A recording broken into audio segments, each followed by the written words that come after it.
Okay, hello everybody. Welcome to the writing stream. By myself for the moment. I expect Jay will be here soon. Um, I hope.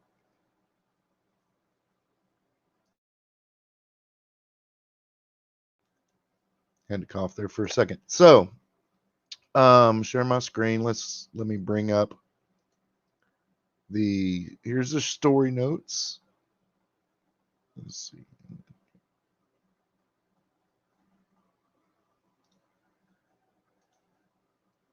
Okay. Anyway, I've got. Let me bring this back up here.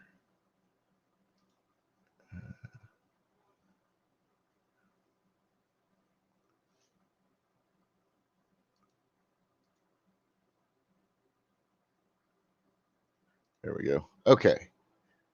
Um,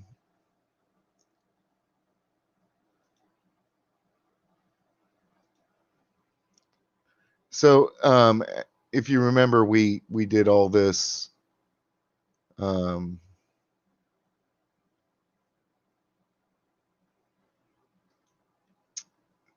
2 weeks ago because I missed last week. I was out of town. I was on a trip. Um, hey, Robert, how you doing? Let's see. Jay said he would be here, so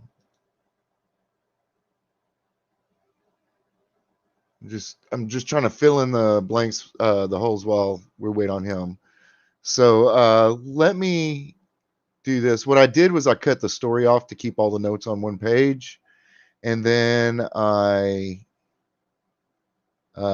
made a source document. So this is our original story, right? And then I've edited what we have now. So what we'll do once Jay gets here is I'll read through probably next week. We'll probably finish this up this week. Um, but we'll read through this, and then I have a edit I did on it, trying to make the language a little bit clearer, not as poetic, have them speak like people actually speak, that sort of thing, and we'll talk about if we like that or not. But yeah, I mean, I've been thinking about this one, so we'll probably start this one next week on Monday, and most definitely get that get that started. I think it'd be a pretty good idea. We'll just have to, be thinking about powers and things like that. Let's see.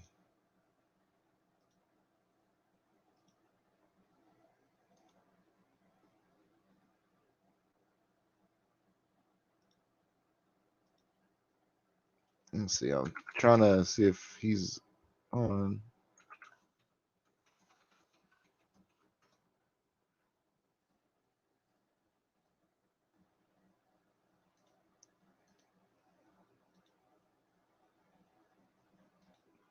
Let's see.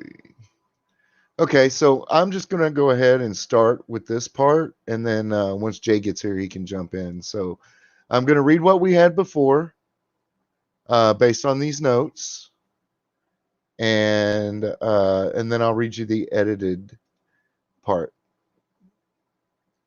The wolf sat on its haunches, licking the coppery blood from its fangs. The body that lay before her, ripped and torn, the dying cries of her enemy gave her satisfaction. The change came slowly, the insidious power that possessed her, not willing to let go. Evil is that way. Night had fallen, a blanket of stars scarring the sky. A cry echoed off in the distance, a sign.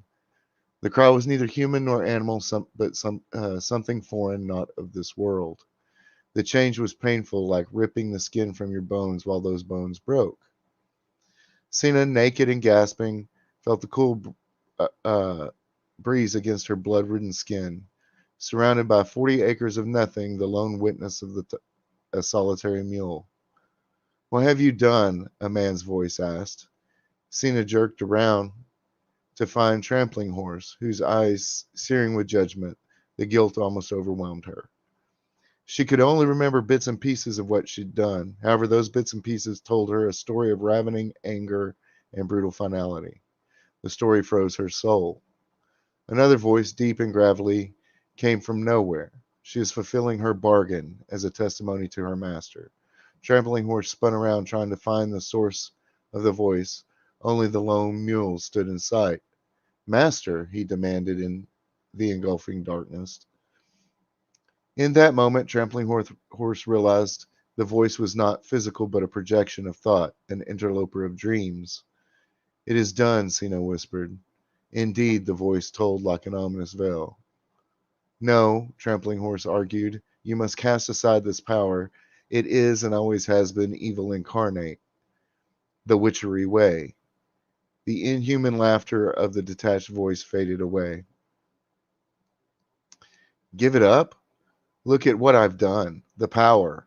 It can be used to get us off this reservation, to get out from under the thumb of Samuel in the casino. She paused.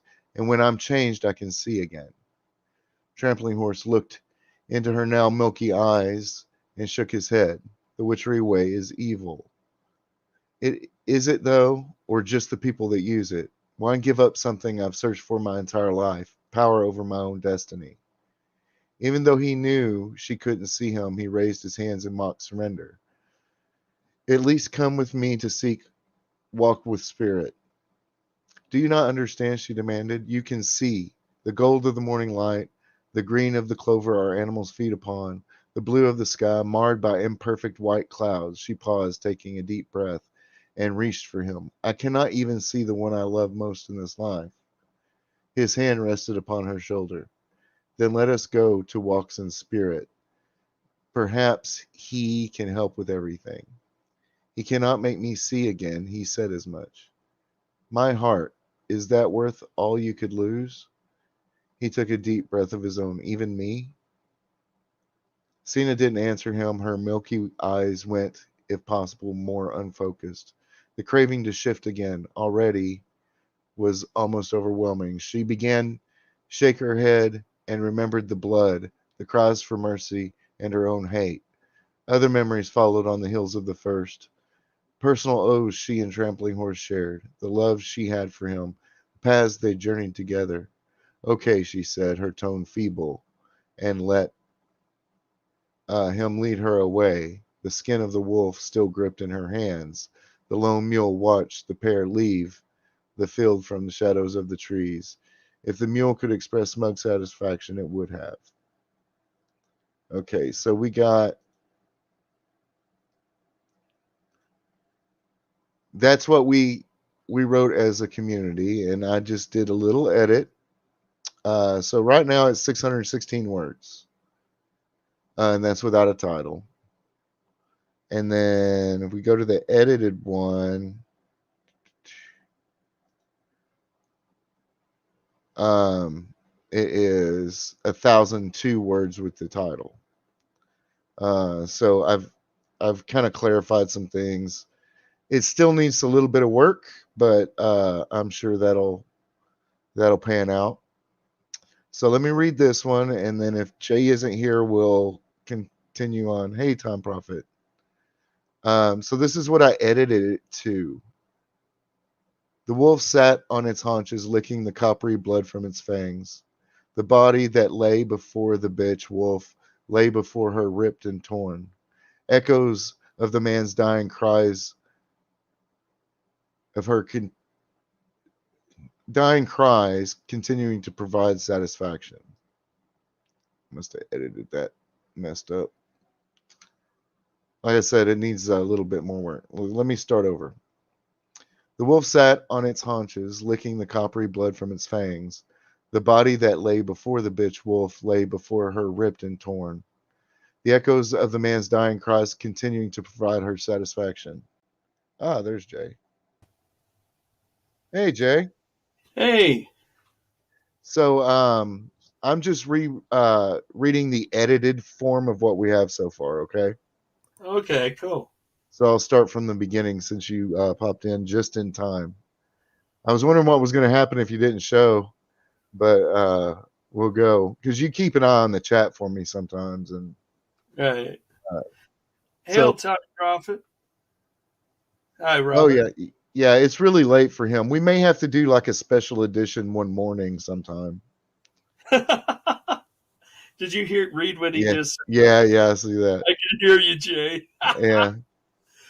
All right. So That's why I what didn't come in right I away. I just got through reading what we put in last week, and I'll bring it back up here.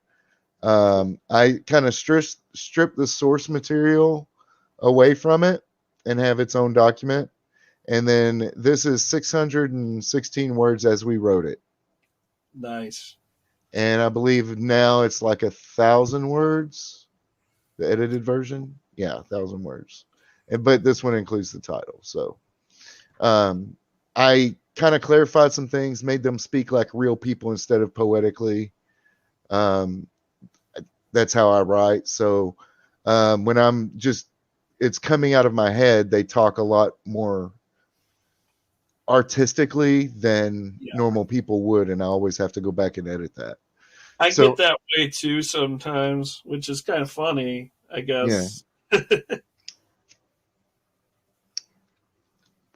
but yeah, I mean, it's just going to be.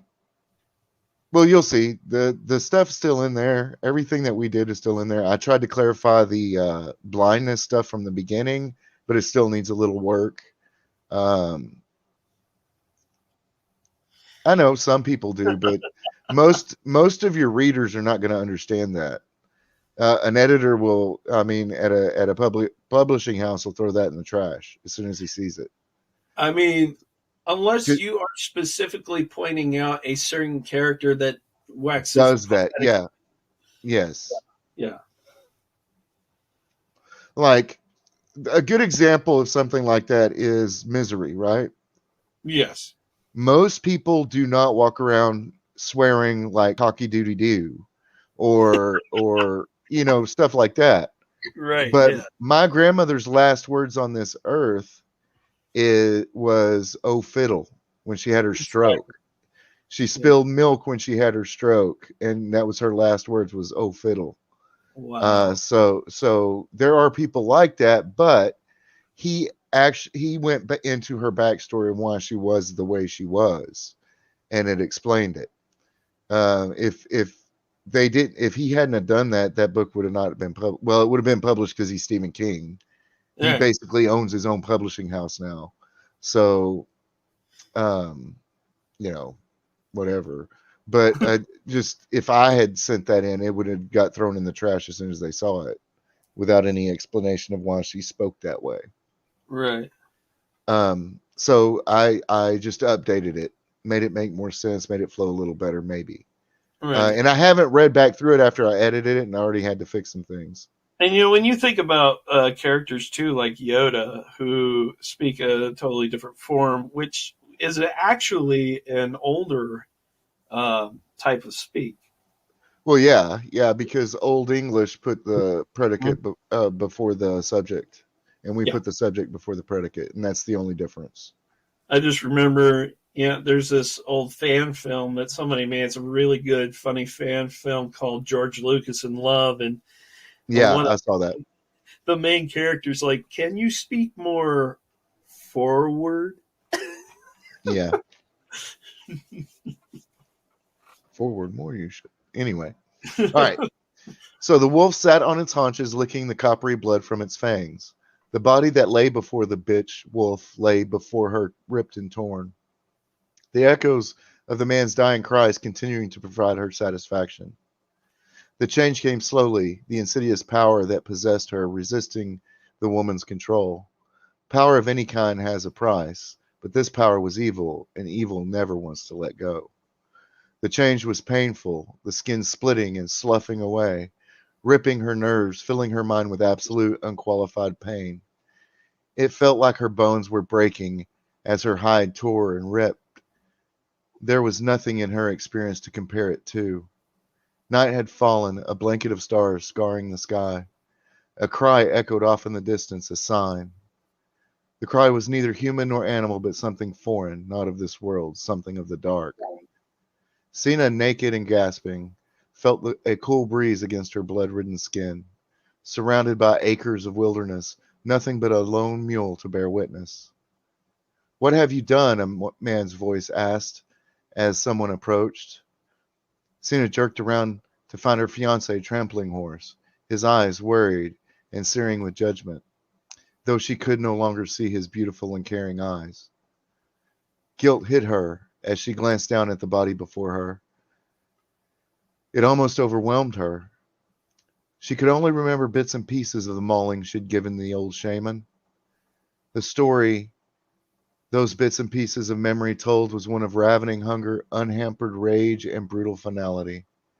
That story froze her soul, if she had one any longer. Another voice, deep and gravelly, came from nowhere. "She is fulfilling her bargain as a testimony to her master." Trampling Horse spun around trying to find the source of the voice. Only the mule was visible. "Master," he snorted, the engulfing darkness of to the engulfing darkness of the night. "Whose master?" he demanded. The silence forced Trampling Horse to realize that the voice was not a physical thing, but a projection of thought, an interloper of dreams. Sina shook her head, causing the long hair, typical of her Native American heritage, to come down and cover her face, fortunately disguising the renewed guilt. "It's done," she whispered. "Indeed," the ominous voice stated in the vast and growing darkness. "No," Trampling Horse argued. He turned to Gina and uh, made his voice and demeanor as grave as he possibly could. "Get rid of it." He placed his rough hands on her shoulders. "Skinwalking is of the witchery way. It is evil and will demand more and more of you." The inhuman laughter of the detached voice rose and then faded away. Sina wouldn't look up into his eyes even if she could have. "Give it up?" She shook her head again and motioned toward the direction she remembered the body of the old shaman. "Look at what I've done. The power." She paused, thinking. "We can use it to get us off this damned res. We can finally get out from under the thumb of Samuel in the damned casino." She had another moment to calm herself inside the eternal darkness she had been banished to. "And when I'm changed," she finally brought up her head so he could see her milky eyes, "I can see again." Trampling Horse looked into her damaged eyes and shook his head in turn. "The witchery way is evil, Sin. You cannot use a power like that for good. We are too corruptible." She sneered, something that caused Trampling Horse to take a step back. "Is it?" she asked, with anger and heat in her voice. "Or is it the ones who use the power for evil? Like guns, it isn't the gun, it is the person." She bowed her head again and lowered her voice, so that it was almost a whisper. "Why give up something I've been trying to find my whole life? Power over my own destiny." Even though he knew she couldn't see him, he raised his hands in mock surrender. "Will you come and talk with Walks with Spirit?" "You don't fucking understand," she growled. "You can see it all, everything I took for granted. You get to see the gold of the morning light, the green clover of the grass, the deep blue sky marred only by the occasional big fluffy clouds." She reached out for him, her lover, her friend, her partner. "I can't even see the person I love most in my life." He placed a hand back on her shoulder. "Then let us go to Walks with Spirit. Perhaps things have changed. He can help you now." "I don't know. He said he couldn't fix it before." "What could have changed?" Senna asked. "Is your sight worth losing everything you have?" he asked her gently. He picked up her head by gently taking her chin in his hand, his touch smooth and caring. "Even me?" Sina didn't answer him. Her milky eyes went wide, even more, if possible, unfocused. She began to shake her head, but then remembered the blood, the cries for mercy she had not heeded, and even her own overwhelming hate. The craving to shift again almost took her completely, but she managed to force it away. Memories followed the little she could recall from the attack, memories of the oaths she and Trampling Horse made to one another, the love they shared, the paths they'd taken together, the laughter, the love, and fun they shared. They lived in poverty, but Trampling Horse almost made her forget the poverty. Almost. Okay, she said, her tone feeble. And she let him lead her away, the skin of a wolf gripped in her trembling hands. The lone mule watched the pair leave the field from the shadows of the trees. If a mule could express an amused expression, the one that watched them go would have. So what did you think? Powerful. Very, very powerful. Time Prophet has an interesting one here. He says, evil will always struggle with its cold, clammy hands. Yep. Um, That's a good I one. wonder if maybe there was some way we could use that, but I'm not sure. No, we'll take a look at it. But he Where's the says, notes? We'll put it down here. Nope, that's the source. so he says, Time Prophet says, sometimes people explain too much. Leave Yep. it up to the reader's imagination. Well, that's the fine line, right? That's the fine line you're walking as a writer, as a storyteller. Yeah. So you want to give a general description of people. You want to, when you describe a scene, you want to involve as many senses as possible without overwhelming the reader.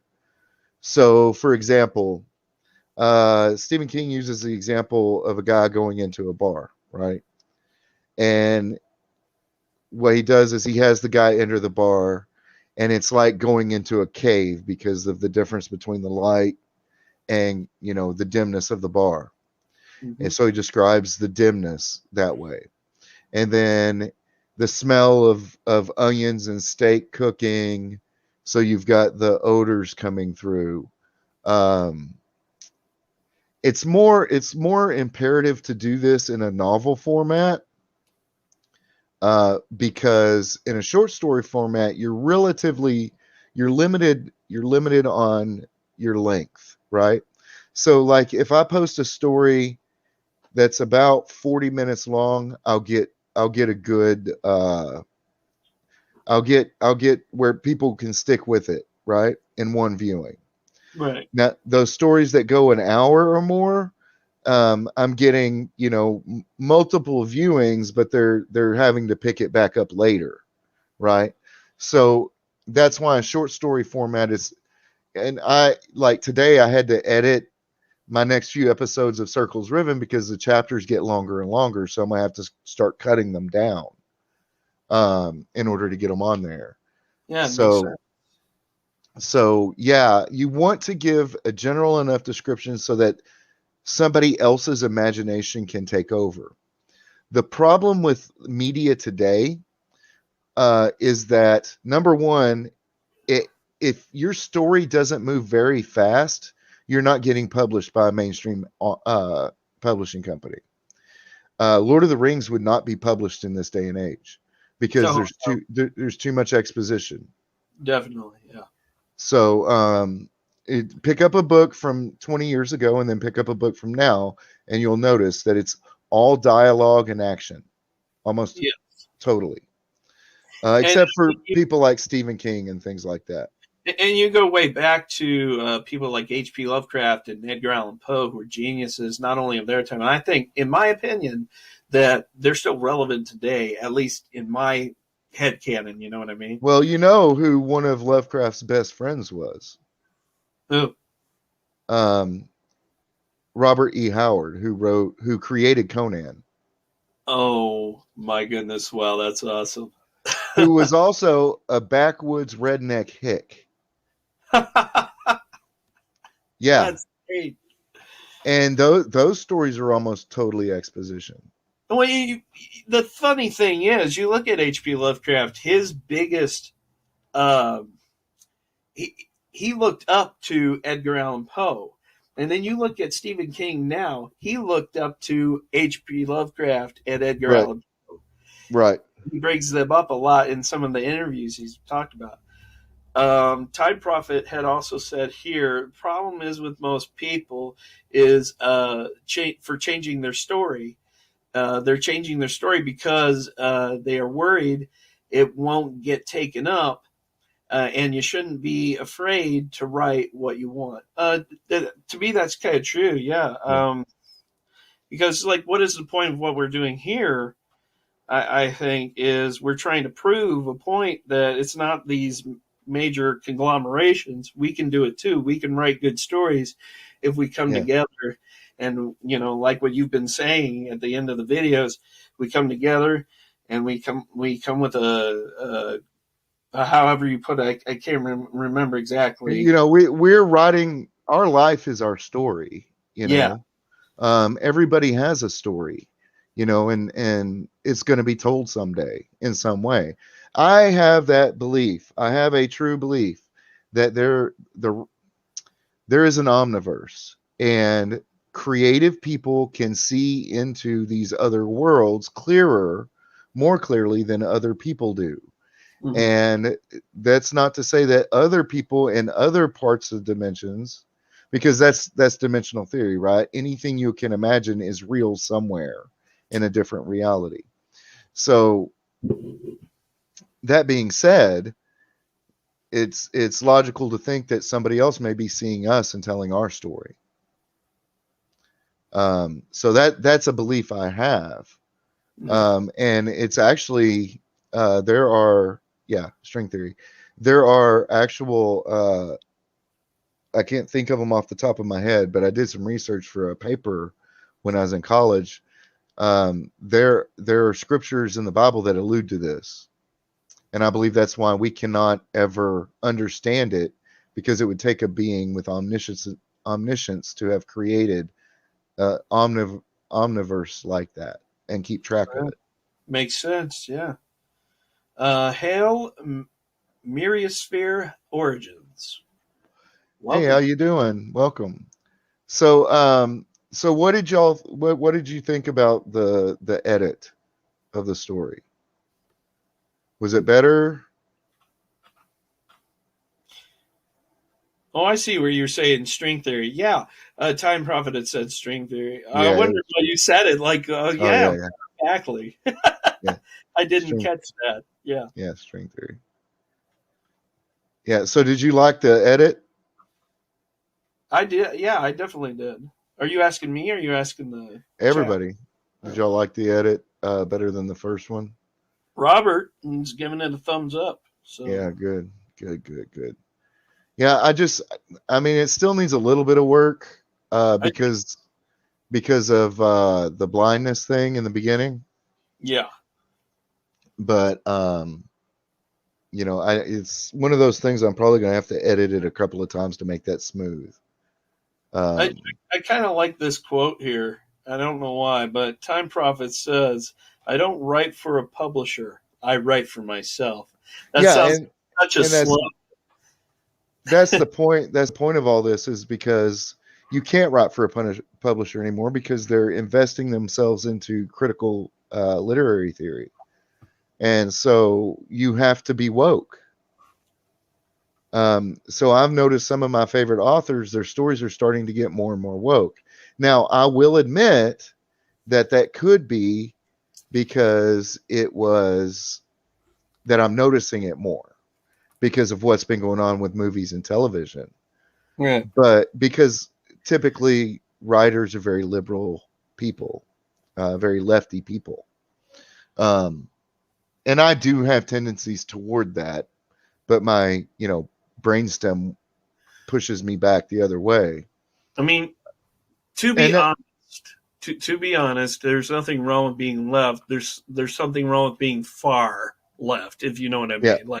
Crazy left. But everybody is being pushed to one extreme or the other. Yeah. And it's starting to reflect in their stories. That's why I took 2 weeks off. I wrote a story, And I looked at it and I'm like, this is political. So I deleted it.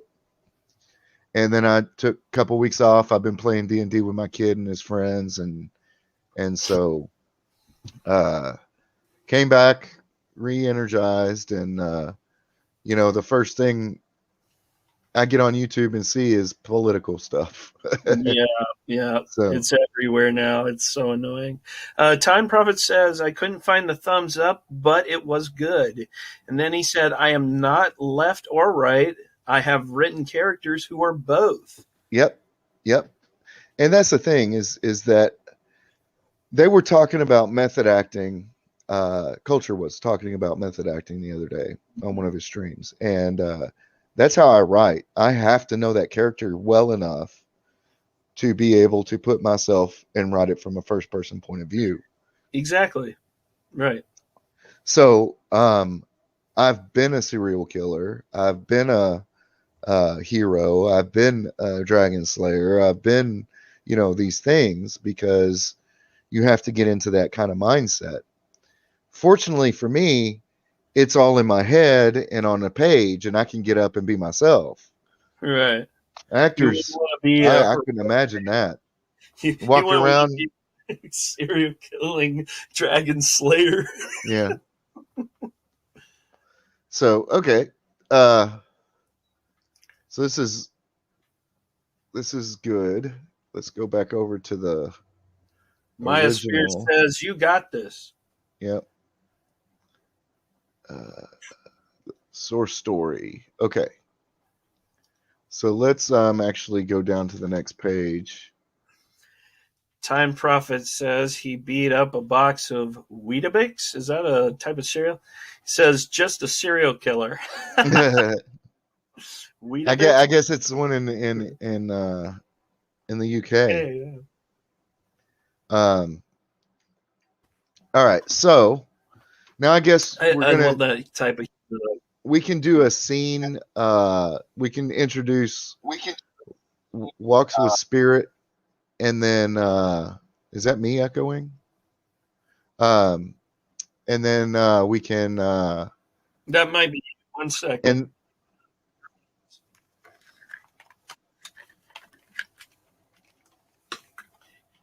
Because it might be an issue on my side where it's picking you up. oh, okay. Is that better? Yeah, I think so. Is that better? Yeah. So we'll do Hail Mongo. Mongo says, howdy guys, I'm going to be listening to y'all. Okay. Okay, That's welcome, great. Mongo. All right, so we do the scene with Walks with Spirit and then conclusion. So this scene needs to have her transformation, because you know what we've done here? We've written a variation of the hero's journey in short story form. Only a few of the items from the hero's journey, but it's there because this is our most the hero's journey is the most recognizable way to write a story. Well, let's And go. we do it naturally, and that's what I forget his name, Campbell, discovered. That's why he wrote it. That's why he wrote the paper, was because almost all of our oral tradition storytelling and myths were written in this way in the hero's journey. And sorry, go ahead.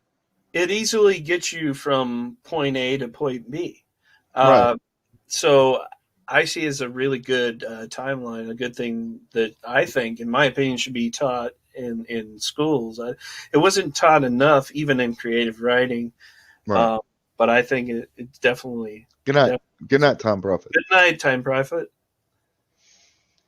Yeah. So we got to have her transformation to back to good, and then the conclusion will be the demon getting someone else. Yeah. And then that'll be the end of the story. And next week we'll do uh, Robert's superhero. What did we call him? Oh Uh, shoot! yeah, I got I think it. you I got wrote it it written down. down too. Yeah, I Yeah. did. I did. It was a good one. It was fun. Yeah, Kid Cataclysm and Buddy Bronco. Yes. Kid Yeah, Cataclysm and Buddy Bronco. yeah, we can do that next week. So, all right. So, oh, I'm clicking on the wrong thing. Okay, I was clicking on StreamYards. I'm like, why is this not working? All right. So, let's start with.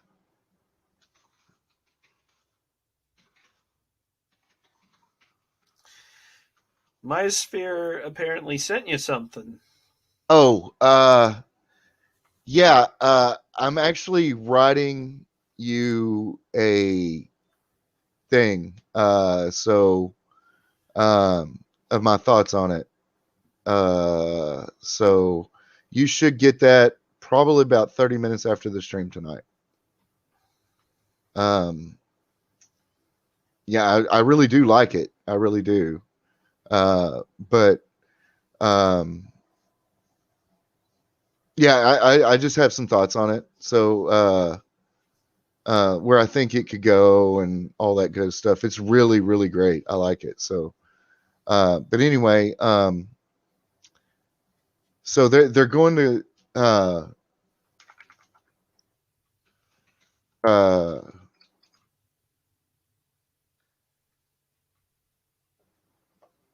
the Long Ranch style house. See, I don't know enough about Native American stuff. Would their spiritual person be in their home, or would he be in? There is um oh shoot. There is a word for it. There is a word for it and I can't remember. Oh, because when you're meeting the shaman, the wise men, they're usually in separate. Um, Man, and it's one of those ones that are set up that have that center part. You know, the part where they can light incense and things. And Yeah, I just don't know what it's called, oh my and I goodness, and I don't want to be real specific about the tribe because I think different tribes call them different they things. do. I think for the most part, it's different depending on where All you're right, at. so for the You want to come up with something? I don't want to call him uh, Hmm.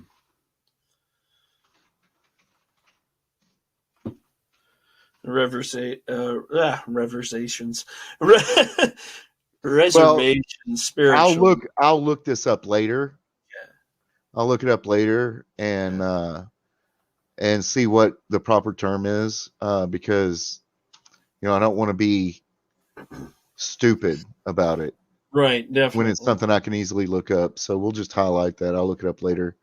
And then before we get started next week, I'll show you the full edit of the story, and then I'll make a video recording it later. Um, um, so he's the spiritual leader. So, what do you guys think about he was waiting for them, like he knew they were coming? Oh yeah, Hmm.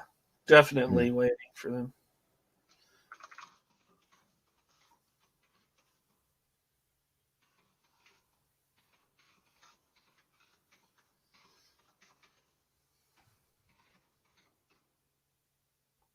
Hmm.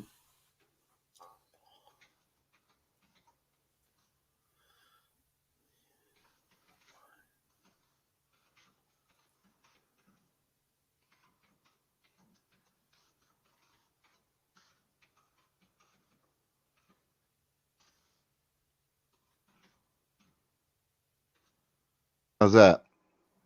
I'm thinking something like the wise old man sat on the ground. Because from and I've talked to some, what they'll do is they'll be one with the earth, and they Okay. don't separate themselves from that. So he would maybe not sit on the ground, but on the earth, or something like that, and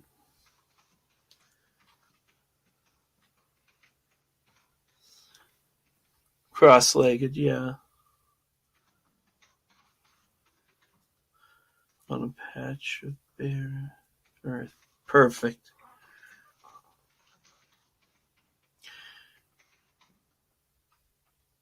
Yeah, definitely, definitely. That's perfection right there.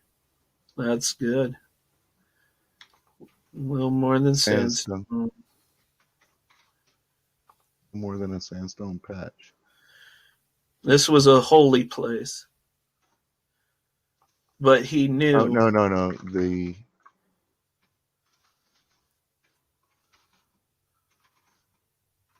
Oh, all the land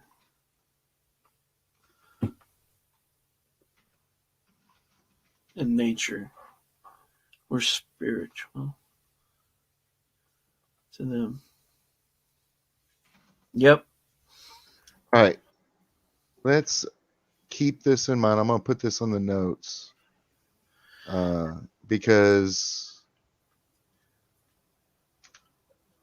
I don't However, know. Da-da-da. however, Let me paste it onto the other document here.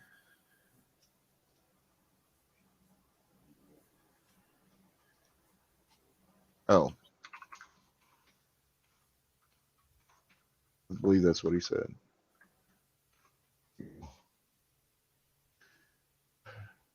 All right. All right. So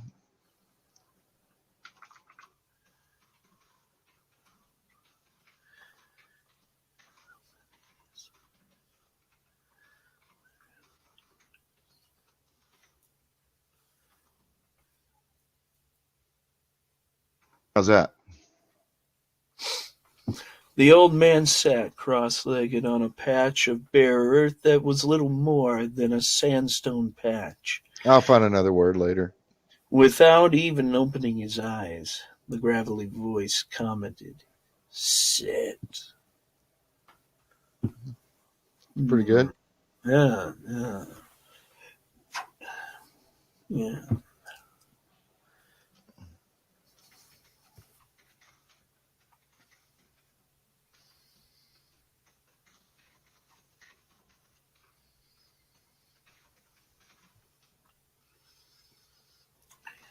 Geeks enjoy Nerdrotica. Hey there. Hey, how Hell, you doing? welcome to the show. Yeah. So for those of you just joining us, I'll reread what we came up with. Um, uh, Previously, what we finished with, and then I'll read what I have edited from the first part so y'all can see the changes at the end before we go. Okay? Walks with Spirit, waited for them to get comfortable, then he spoke.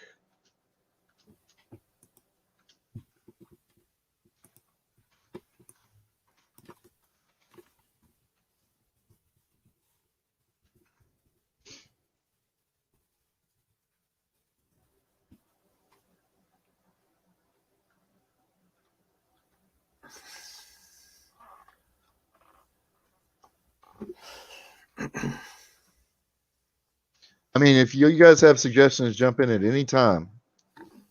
Cena looked up. Um, I still like the idea that he knew they were coming, like what you said before. yeah. And if we do some sort of comparison to the land that he's on, where we do a short description of the land being holy, because of course they believe the whole land is holy, and then Yeah. we go into however he knew someone was coming that hmm was of another realm and evil. Yeah, well, that's what I'm trying to get across here. You have your revenge. Oh, Like he knew exactly what happened. okay. I am really behind. Sorry Yeah. for that. All right. Oh, you have your revenge.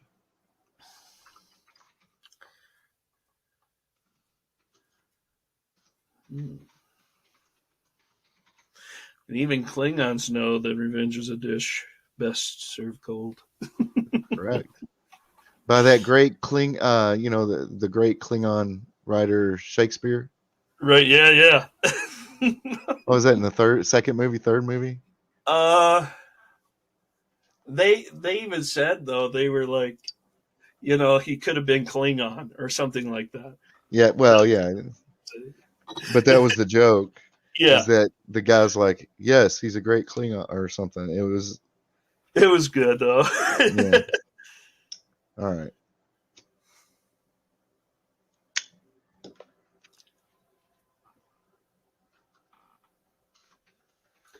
But what's funny is we always talk about not putting politics into our books, into our movies or media, whatnot. And did you know that Gene Roddenberry was a Marxist? He was Gene Roddenberry was a strange cat. Okay. Oh yeah, oh definitely. So a lot of, I mean, I'm telling you, a lot of creative people are lefty, very, very lefty. Oh yeah, definitely. Yeah. So that's kind of what happened to Hollywood, is that the studio system became the corporate system, and the Right. corporate system just let the creatives run wild, and now we've got everything's woke. Yeah. So He put a little bit of it into Star Trek, but he didn't put like so much of it that people um would be turned off by it. He had like a strategic way of writing yeah, different yeah, yeah. things. But what's funny is a lot of people who worked around him wrote Star Trek, but he took credit for it.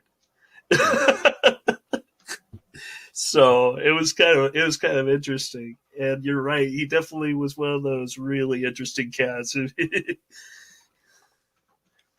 You ever use the Myriosphere? Myriosphere, is that, am I saying that right? Myriosphere Origins. Um, you ever use programs like Campfire to help organize your stories? I've tried several, but uh, it's easier. So what tends to happen with me is if I start organizing them any more than what I'm doing here, then I get stuck in organizing things and never write. Exactly. And that's how I feel about mine. And a lot of the times, as I've written it, Some people need it, but and I've been doing it so long that unless it's something that I'm not real sure about, right? I wouldn't use one. But that being said, usually if I'm at a point where I'm iffy about a story idea, I just let it sit and cook. So, Yeah. like the two spec stories I put out about the post-apocalyptic story and the story about the colonizers coming back to Earth, uh, those two stories have been brewing for 5 or 6 years. So, I just I just I don't see a need to get myself stuck in the organizing phase. Yeah. And for me, and I guess it's because of my high functioning autism, I got these gears that constantly turn. Once I get an idea, I have to immediately write it down. I can't take time organizing it. Otherwise, like you said, you get stuck in the organizing, the plotting it out process. That being said, the only time I think I would organize something was if I was doing something like for example, Wheel of Time or Game of Thrones, where there are so many subplots going and so many characters that are central to whatever subplots are going that you have to absolutely have something to keep track. I think George R. R. Martin had to hire assistants to keep track of the stories Mm-hmm. and the character details and Well, it stuff. helps too, Yeah. sometimes. Myriad Sphere comes back with true. I organize as I go. It helps me remember characters and creature names and places. Right. Now, here's the other problem with organizing that way. Uh, the other problem with organizing that way is that you get, not only do you get stuck in organizing, but then you're supposed to forget what you wrote. So in between the true, I do it differently for YouTube purposes, but truly, uh, what you should do is write your story, keep writing it until it's done. Once Mm-hmm. it's done, you should be throwing all your notes to the side, not to ever look at again, unless you're rewriting or something, until your rewrite phase. And then you put the finished story in a drawer or on a hard drive, and you forget about it for about, short story about a month, a novel about 6 months. Because if you don't, when you go back to edit it, you won't see the problems. Your brain will fill in the problems. Just like if you read it after you, other than the obvious grammar and mistyped words and things like that, uh, any plot holes, things like that, your brain's going to fill them in. So you want to forget what you wrote so that when you go back through and reread it, you notice things that don't make sense right away. Does that make sense? Mm-hmm. So now because of YouTube, because I have to have a story, at least a story and something else every week, whether it be a live stream or something else. Because every time I don't do that format, if I don't look back, um, if I just do a live stream, say, and I don't do a story, I'll drop subs.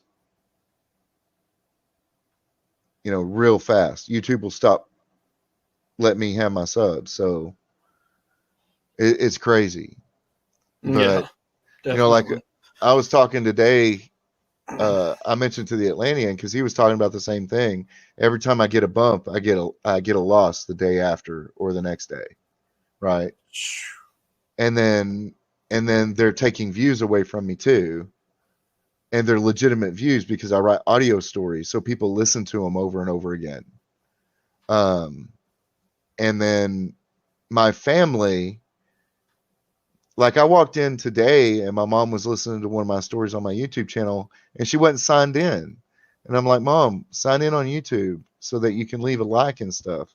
And she's like, I have to have an account for that.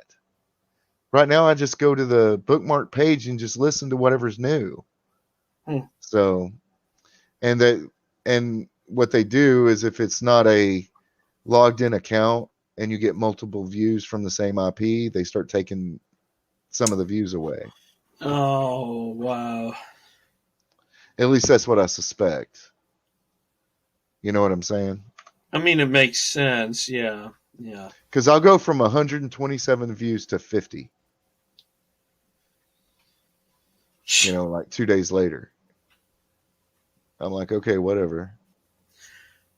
And that's the thing with some of my videos too, is I've noticed it becomes a roller coaster where I have views that are very small and then they go up and then the views are small and then they go up and then views are small. And I look back at some of those same ones that were small and then they're really high up, but then I look again and they're down again. Yeah. So I'm like, is it me? Is it something I did? Or is it, no, it's YouTube.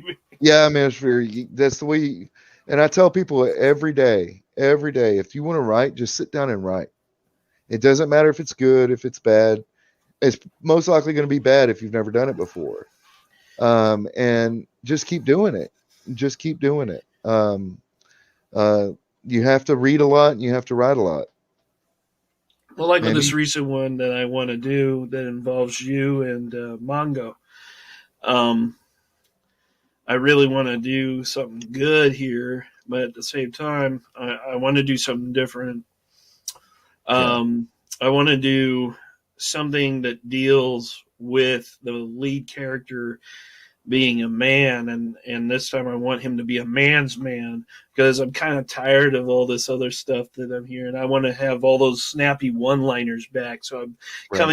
I'm jotting down one-liners. We go back to organizing again.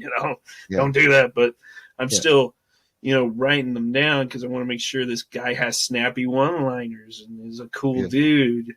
But at the same time, he does have his faults, and I want to make sure that even though he's a manly man, a man's man, that he still has his faults. yeah. It's like So I'm gonna write my first radio drama script, so we'll see where that goes. that should be cool. I'd love to be a part of that if I can. Yeah, well, I'll get it written and sent out to you guys. All right. So, is this what you're kind of? Do you think you can walk on the holy land, bearing the evil you do, without someone noticing? Yeah, I'm thinking he's also like one of the only characters that's going to be real poetic. Like we talked about at the beginning of this video, there's always certain characters who probably be more poetic than others. Yeah, And you didn't want to go in that direction where all of them are speaking poetic. I think it sounds terrific, really, because it's like it's exactly what you might expect, maybe. Um, yeah. Mirror let, Sphere. I have a signed copy of Homeland. let's see. Do you think you can walk on the Holy Land, beating the evil you do Bearing the evil bearing. you Oh, do. sorry about that. Bearing the evil you do without someone noticing, he said. Yeah, yeah. His eyes still shut. I like that.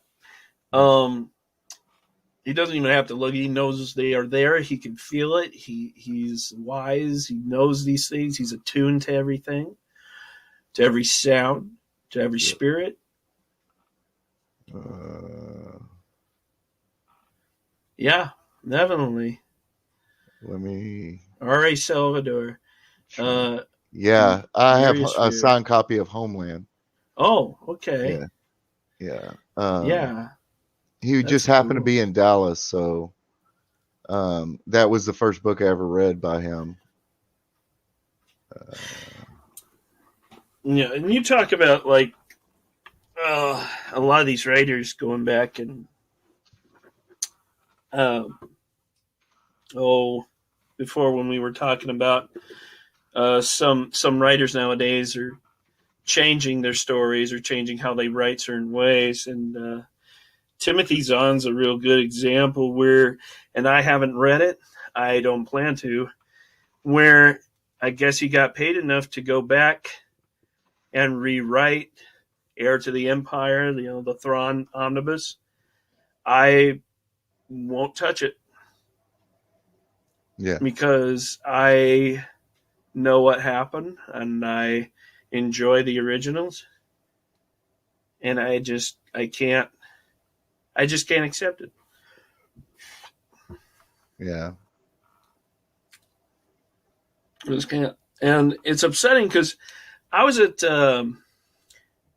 I was pretty close to seeing him once. I was pretty close to meeting him. I was at Celebration 3. It was Star Wars Celebration 3. yeah. And there was a clamor going on. I was walking out of, I think I was walking out of they had like a whole setup of different old things from the movies, and I was looking through them, and it was set up like a museum, sort of. They had them in cases, and I walked out, and people are running and screaming, and I stopped this girl. I said, "What's going on? Where's everybody running to?" And she's like, "Timothy Zahn's here, but he's only going to be here for a short while." I was like, "Where? What direction?" Just follow the crowd. So I'm trying to follow the crowd, but they're all over the place. And then it starts to get sparse. And I'm like, oh crap, did I lose him? So I'm walking around like, do you know where Timothy Zahn is? Do you know where Timothy Zahn? Nobody knew. Finally, I found out that he left. I'm like, wait, it was only a few minutes ago that I just asked about this. Yeah. But this was Well, back when it was like right at the start, when he first started with the Thrawn. I So have an idea here. Uh,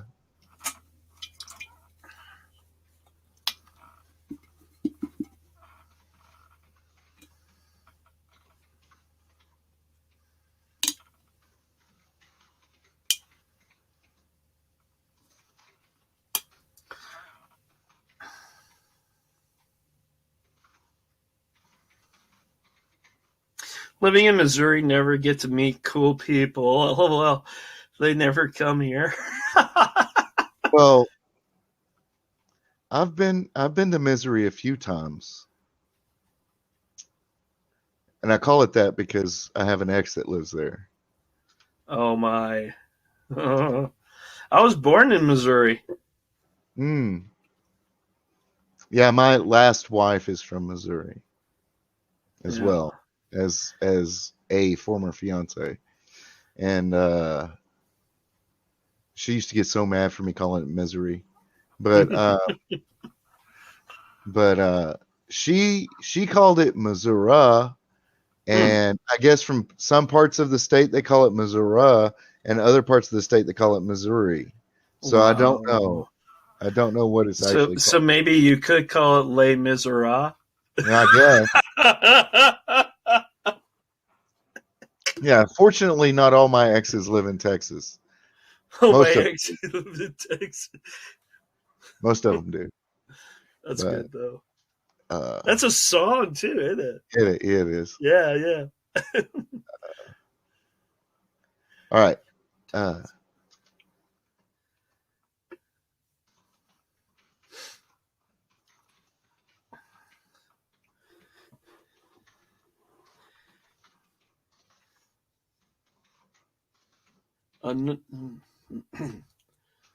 A snort sounded from the direction of trampling horse. Cena's anger flared. And what have you done, old man? What did the elders do? He took my eyes. And what was the consequence? He was stripped of his responsibility, child.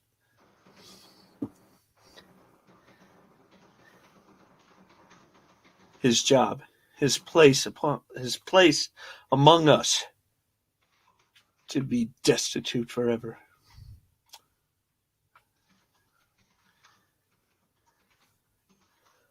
A living punishment. Living punishment you have released him from. The old man stated, his voice hard. what do you Hard. think? It's How about unforgiving? I actually really like, yeah, definitely unforgiving. Unforgiving. What if it was his harsh voice? Unforgiving.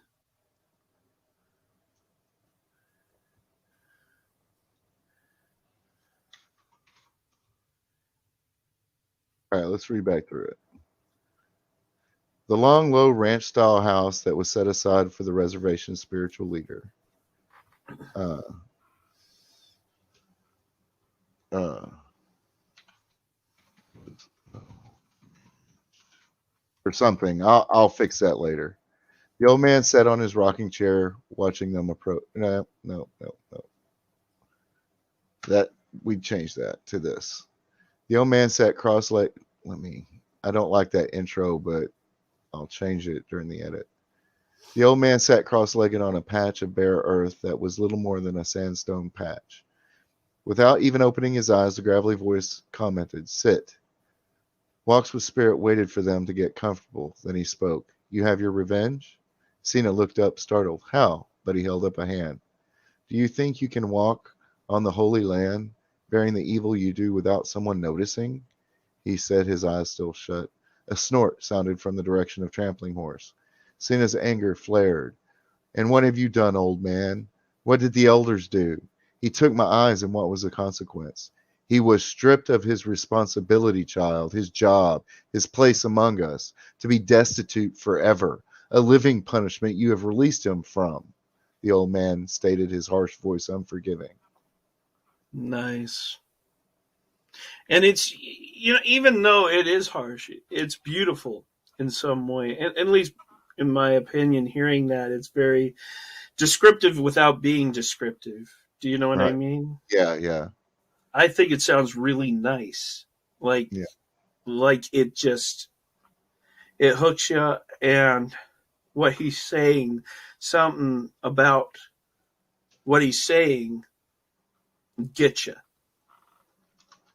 yeah. It hits hard in a sort of good way. Like, this is a character I could care about. At least I think. What do you guys think? What does the chat think here? Yeah. Um, she never thought about it that way. Cena was silent. She never thought of it that way. I had to do something, she finally murmured. Uh,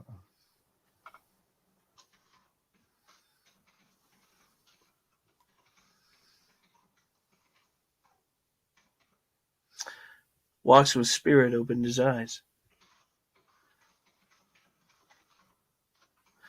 And though she could not see them, there was sympathy there.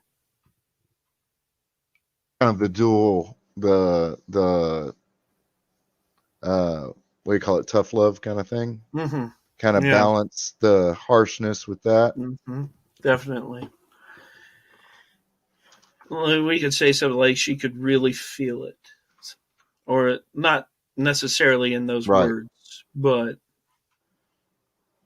I do not blame you, child, he expressed. He expressed the sympathy with his voice.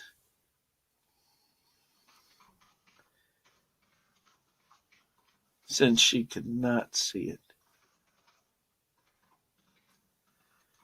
But the bargain you have made will destroy us all.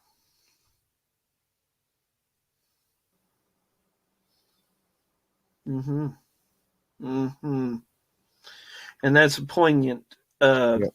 matter right there.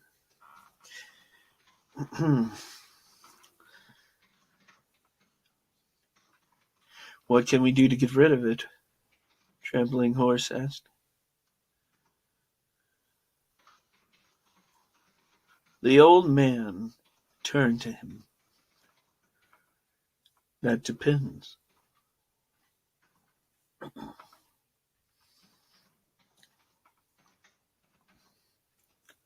On what?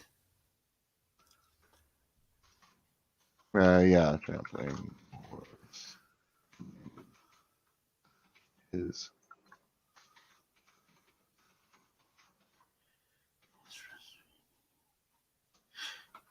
Trembling Oh, Horse demanded, his frustration noticeable. Okay. yeah, yeah. Um, let's see.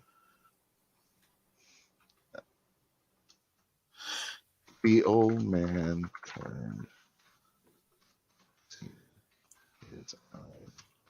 The old man turned to Cena, his eyes locking on her.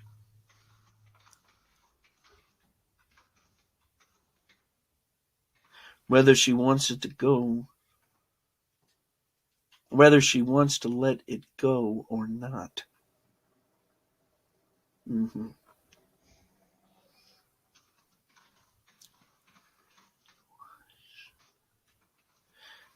And why should I? She added. Or she asked. I need to get glasses. I have the power to protect myself. Myself now. I have the power to protect us all.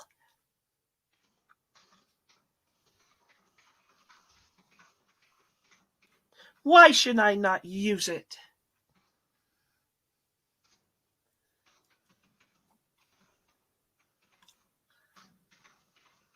Walks with Spirit shook his head, sadly.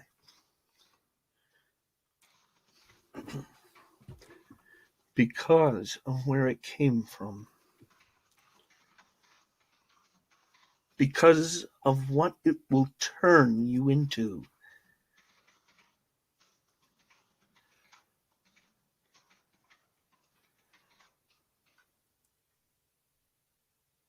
Okay, so can we change that last because and say and not and. Okay, so because of where it comes from, because of what it will turn you into. And let's see. Well, I guess that works there.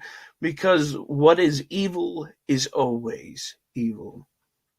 Mm.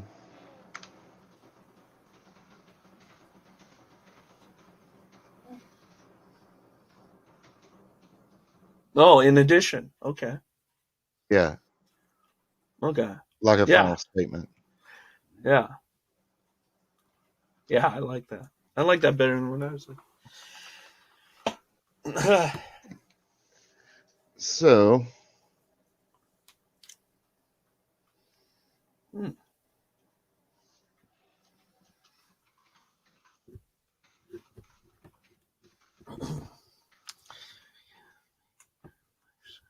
Can you give me back my sight? Can you do that?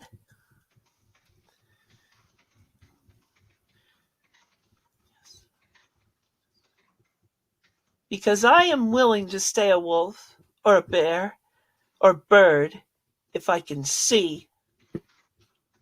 Sina said.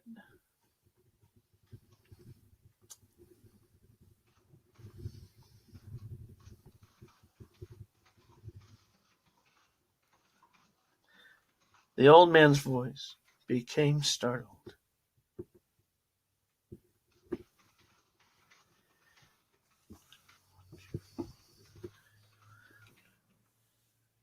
Is that what you think this will turn you into? Is that truly what you think? He was dumbfounded. He could say something along the lines of, yeah. This thing will make you a pawn, or its pawn. Well, that's what I was leading into. Yeah. Definitely, you are a puppet type. Yeah. Thing.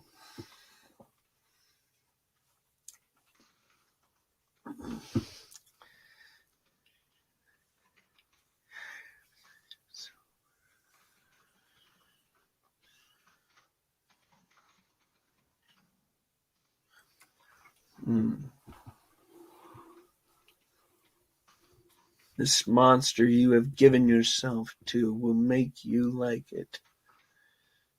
And then, when your usefulness is done, will throw you away to become a blind, unthinking creature that feeds on human flesh. This monster you have given yourself to will make you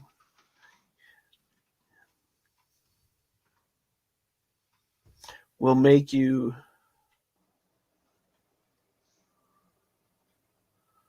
will Make you like it. mirror will Yeah. mirror you. Oh no. Will force you to mirror it. No, I'm trying to gather. This monster you have given yourself to will make you like a mirror of itself. Yeah. That's what I was trying to lead to there. Yeah, definitely. And then, when your usefulness is done, will throw you away to become a blind, unthinking creature that feeds on human Human flesh. flesh. Is that what you want? Want. I love that. The first part to that, I'm wondering about this monster you have given yourself to. I'm I'm trying to be wondering. vague because they have specific spiritual monsters Yeah. Well, I was thinking like this monster you are married to, or this monster that you are bound to. bound to. Yeah. Yeah, instead of you've given yourself to. Mm-hmm. Yeah. Because I kept thinking there's something there, and Yeah. Uh, yeah.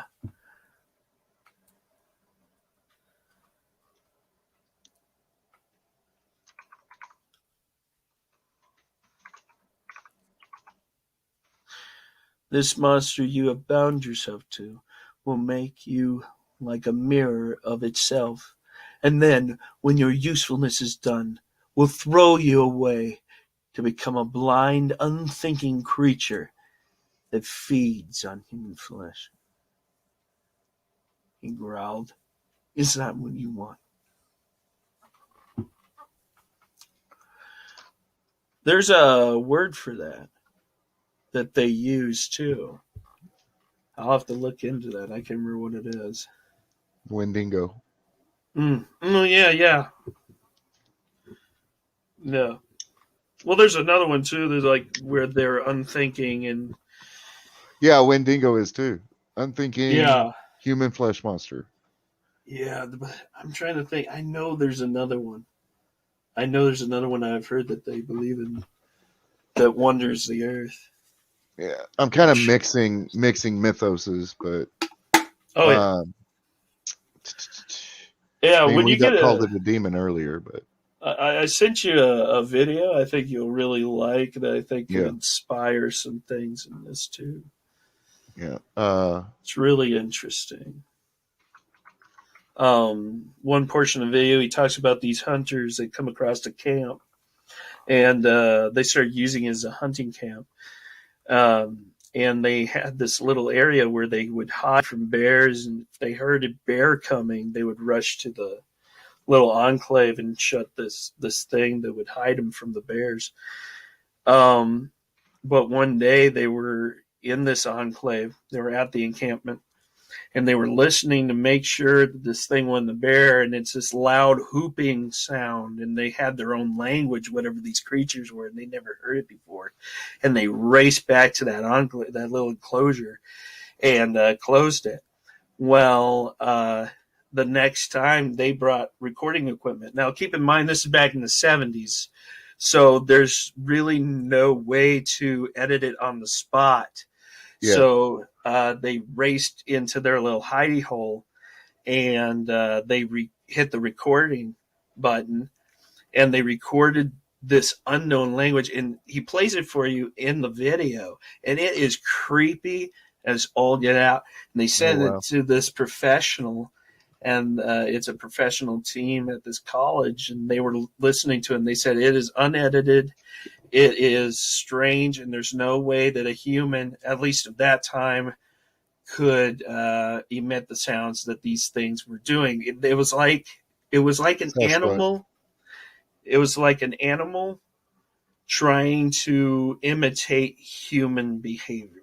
Well, I mean, there's places in the Northwest that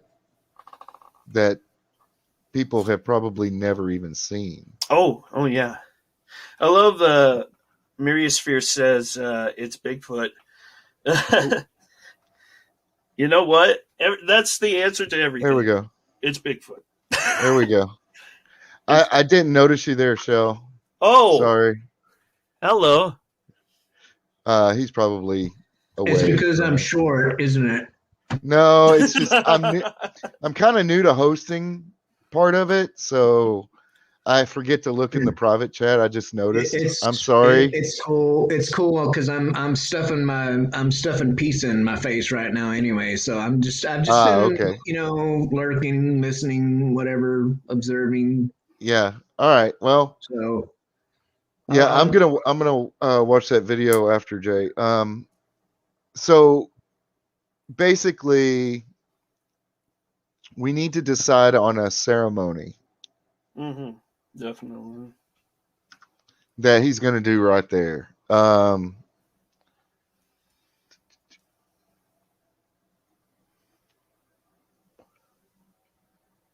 got an idea. All right. So as we go here,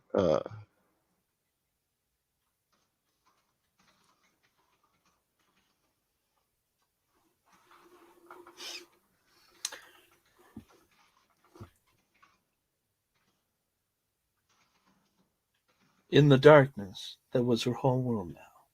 Sheena heard music. An ancient tune of drums and wooden pipes.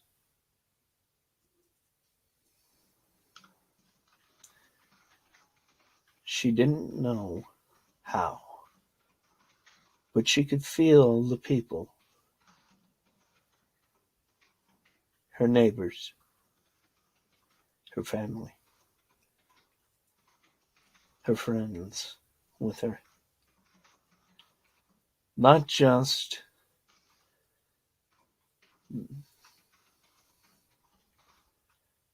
the ones still on the earth,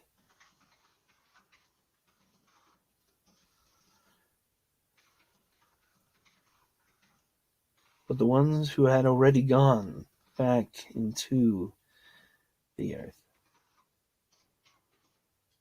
as well. Her ancestors.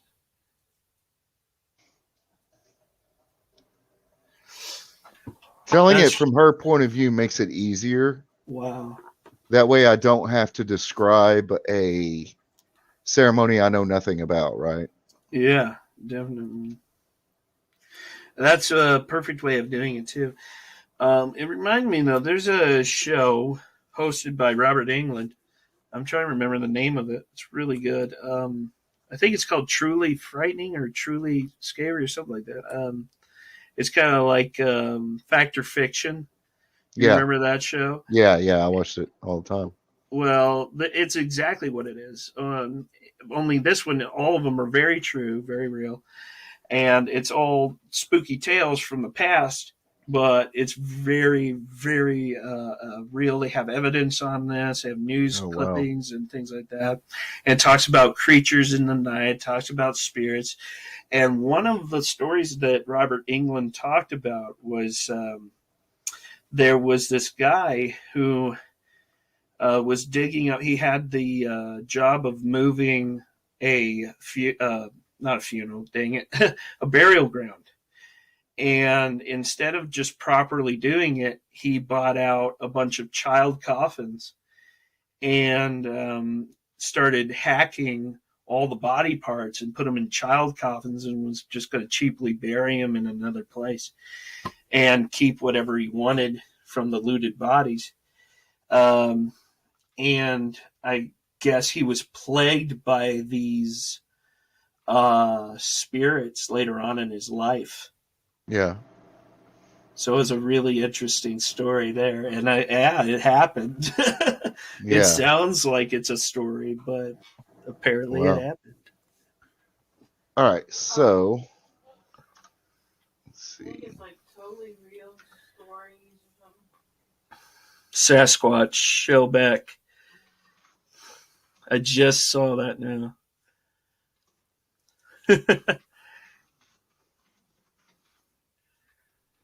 So, Bigfoot, Sasquatch, Yeti, Hang on, I got an idea here. or if you're really frisky,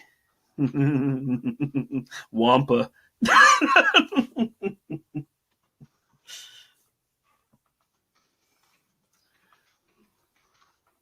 She could feel the change like something was being pulled away from her. How about ripped away from her? No, wait, no. No, because this is a calming moment. Okay, I had to reel back, I had to slow myself down. Well, no. Oh, no, I see it there. Okay, but Yeah. evil will always struggle to hold on with cold clay. Yes, you're bringing it in. Awesome. Yeah. I was wondering when you're bringing that in. I love that. Yeah. The cold, clammy hands. Yeah. Oh, all right. I see. Ripped away. Now I see where you're going. The pain.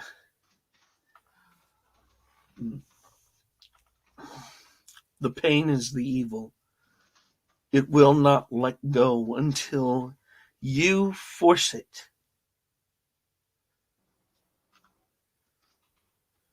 You must will it go away. The old man in her mind. You must be the one who decides. You choose. Pit your will against the darkness. Love it. I I like love how that. we're starting to flesh this out, literally and figuratively.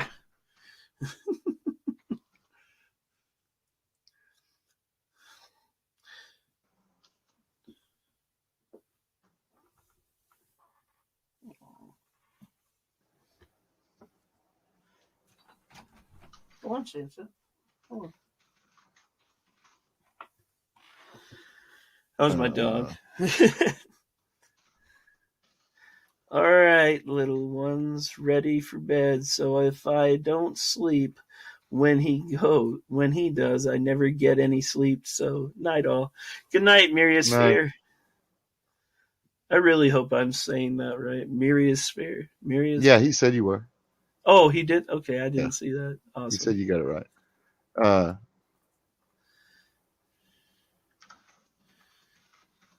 It's really a cool name, actually. I like that.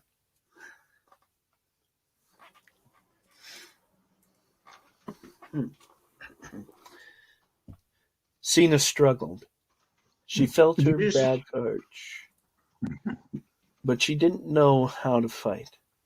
She never had to pit her will against anything. Oh, nice.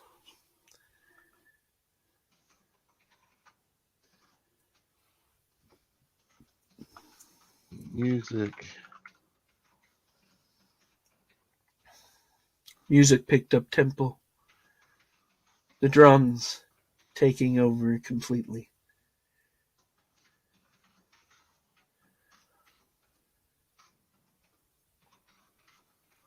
Watch with Spirit's voice.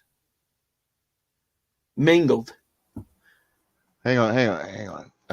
Walks with Spirit's voice. I'm in the middle of a thought. Ooh, okay. Um, Don't want to disturb her.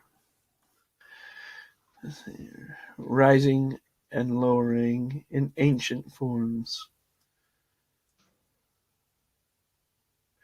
Ancient forms, almost long forgotten.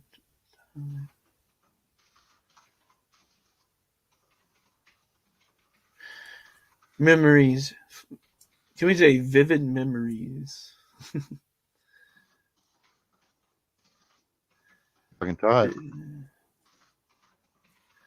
Vivid memories flooded through her. Her childhood, her parents,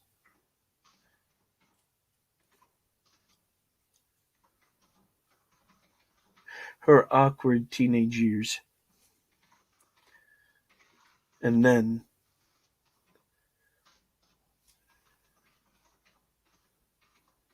other memories,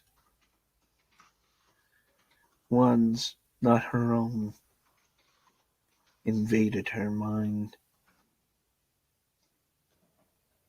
Mm.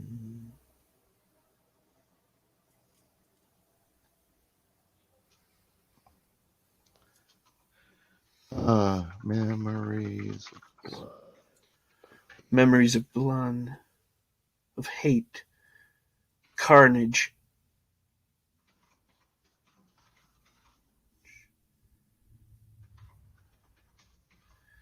an arousal of fetid and spoiled pleasure from the pain and suffering of the innocent.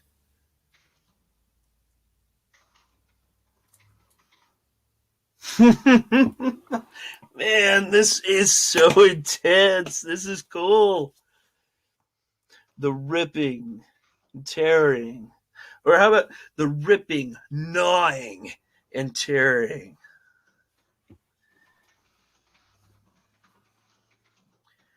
There's a lot of ands there.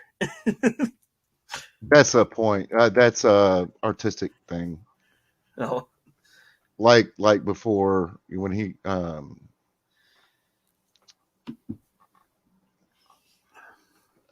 it's to emphasize it. mm. The ripping and gnawing and tearing of human flesh. Oh, I see how you're saying. Okay, yeah. Yeah. Definitely driven.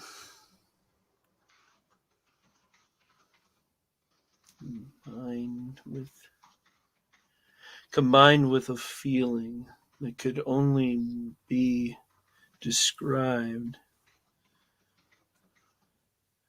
by Cena's limited knowledge. Experience. Oh, experience. Such As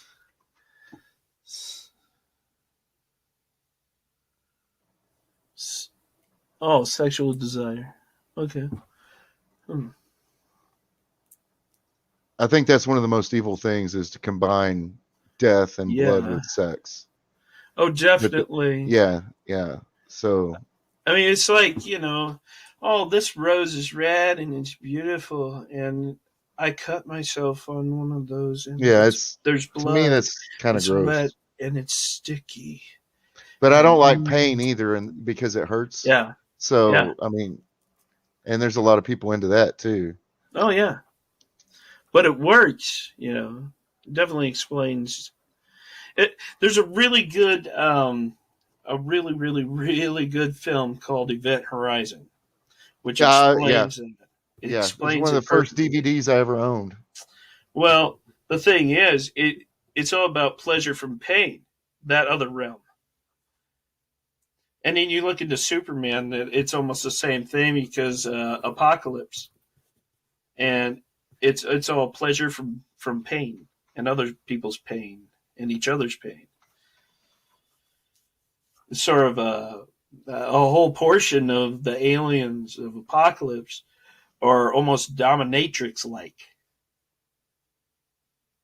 to a degree. Even some of the designs of the clothing, a little bit in some way. And there's something just so crawling about that. It makes your skin crawl a little bit. Yeah. If you think differently than that side.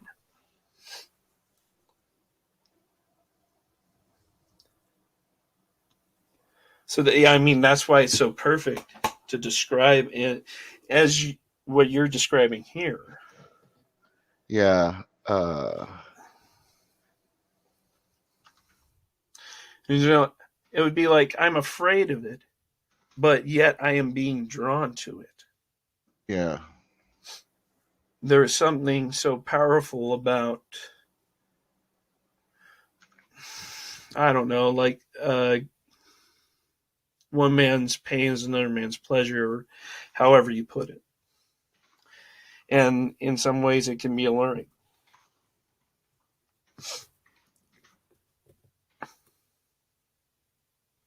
And I think a portion of that is control. Most definitely.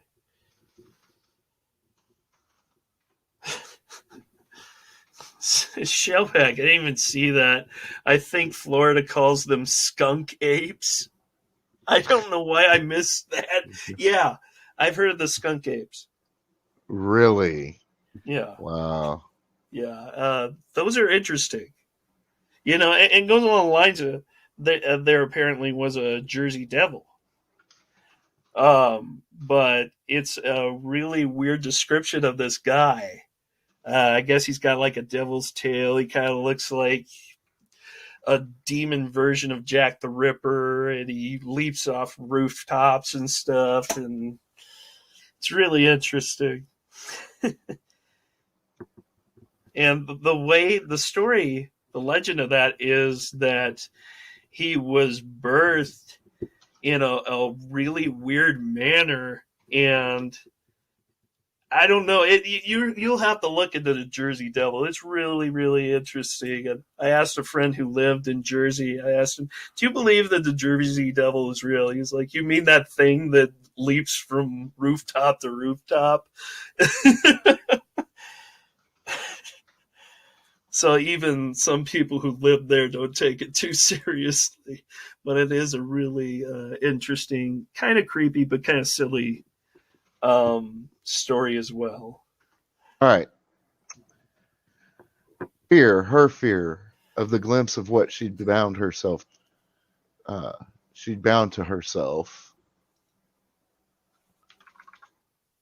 overcame her, and she felt her will for the first time, felt the power within her come forward. She didn't push the darkness away. She couldn't. She was disgusted yet drawn to it. Instead, she took hold of it, her mind forming it into a beast shackled and chained. On instinct, she turned the creature's method against it and bombarded it with her best memories.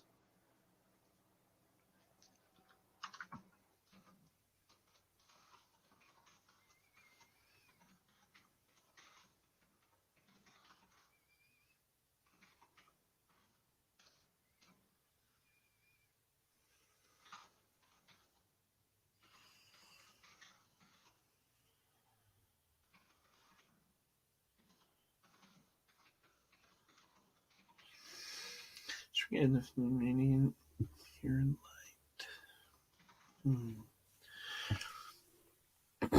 The love of her parents, the joy of the outdoors, the fun she had with her brothers, the joy of her first kiss. On and on she forced her best life forward, her sacrifices for others, the goodness, her true spirit.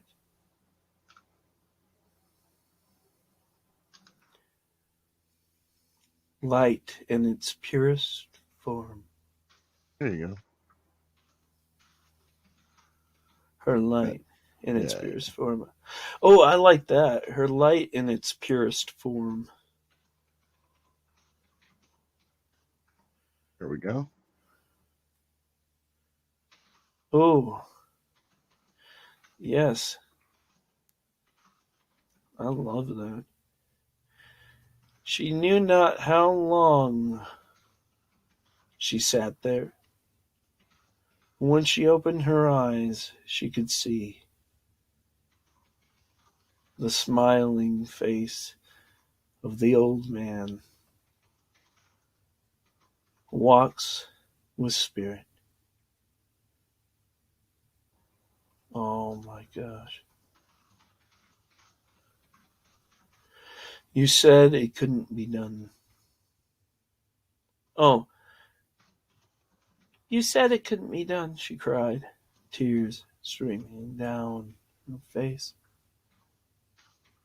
I did nothing. I was going to say, yeah, because, like, okay, I said, he smirked, I could not help you. It was, you would be like, it was all you. Yeah, and this was you, definitely. No, it was the same thought process right there. Yep. That is awesome. Yes. Mm-hmm. And it was. Yep. You could tell she went on that journey. She needed to.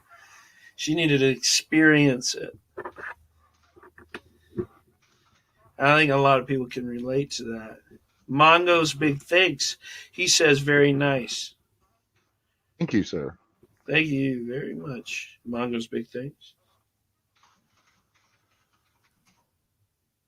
Now, Mongoose Big Thick's is a very mysterious guy. He's a cool guy. Yeah. One of the coolest. Nobody knows anything about this dude. He walks in shadow. All right, so do you like this twist? What? Trampling Horse demanded. All he did was hum for a few minutes. Oh, I love it. Oh, that's cool. Or you could say all he did was sit there and rock. Yeah. Or not rock, but what do you call that? Like when people kind of sway forward and backward. Yeah. He's sitting on the ground, of course. LOL, mysterious. Yeah, Mongo.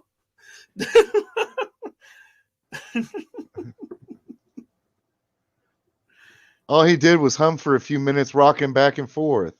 Yeah. That's great. I love it. I just put it there like, what's that smell?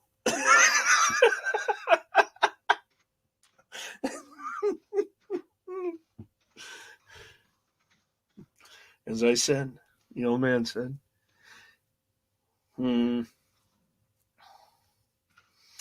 As I said, she did it. I did nothing but guide her. She is not free of the power, but made it her own. Wouldn't we know that he said it, though? What? By reading what that phrase is, wouldn't we know that he's the one saying that? Because, yeah, he did say that up there. Yeah. Because he could say, as I said, she did it. I did nothing but guide her. I don't think that the old man said is really needed, but I'll go. It's just to delineate who's talking next. May I ask for a recap? What's the whole? What's the yes? theme Let's go ahead and do this. So I'm going to read you the edited version of the first. What did we do? 3 episodes that got us to this point. So let me pull that up. Here's how the story, closer to being finished, sounds. Okay. The wolf sat on its haunches, licking the coppery blood from its fangs. The body that lay before the bitch wolf lay before her, ripped and torn. The echoes of the man's dying cries continuing to provide her satisfaction. The change came slowly, the insidious power that possessed her, resisting the woman's control. Power of any kind has a price, but this power was evil, and evil never wants to let go. The change was painful, the skin splitting and sloughing away, ripping her nerves, filling her mind with absolute unqualified pain. It felt like her bones were breaking as her hide tore and ripped. There was nothing in her experience to compare it to. Night had fallen, a blanket of stars scarring the sky. A cry echoed off in the distance, a sign. The cry was neither human nor animal, but something foreign, not of this world, something of the dark. Sina, naked and gasping, felt a cool breeze against her blood-ridden skin. Surrounded by acres of wilderness, nothing but a lone mule to bear witness. "What have you done?" a man's voice asked as someone approached. Sina jerked around to find her fiancé, Trampling Horse, his eyes worried and staring with judgment. Though she could no longer see his beautiful, caring eyes, guilt hit her as she glanced down at the body before her. It almost overwhelmed her. She could only remember bits and pieces of the mauling she'd given the old shaman. The story those bits and pieces of memory told was one of ravening hunger, unhampered rage, and brutal finality. The story froze her soul, if she had one any longer. Another voice, deep and gravelly, came from nowhere. She was fulfilling her bargain as a testimony to her master. Trampling Horse spun around, trying to find the source of the voice. Only the mule was visible. "Master," he snorted to the engulfing darkness of night. "Whose master?" he demanded. The silence forced Trampling Horse to realize that the voice was not a physical thing, but a projection of thought, an interloper of dreams. Sina shook her head, causing the long hair typical of her Native American heritage to come down and cover her face, fortunately disguising the renewed guilt. It's done, she whispered. Indeed, the ominous voice stated in the vast and growing darkness. No, Trampling Horse argued. He turned to Sina and made his voice and demeanor as grave as he possibly could.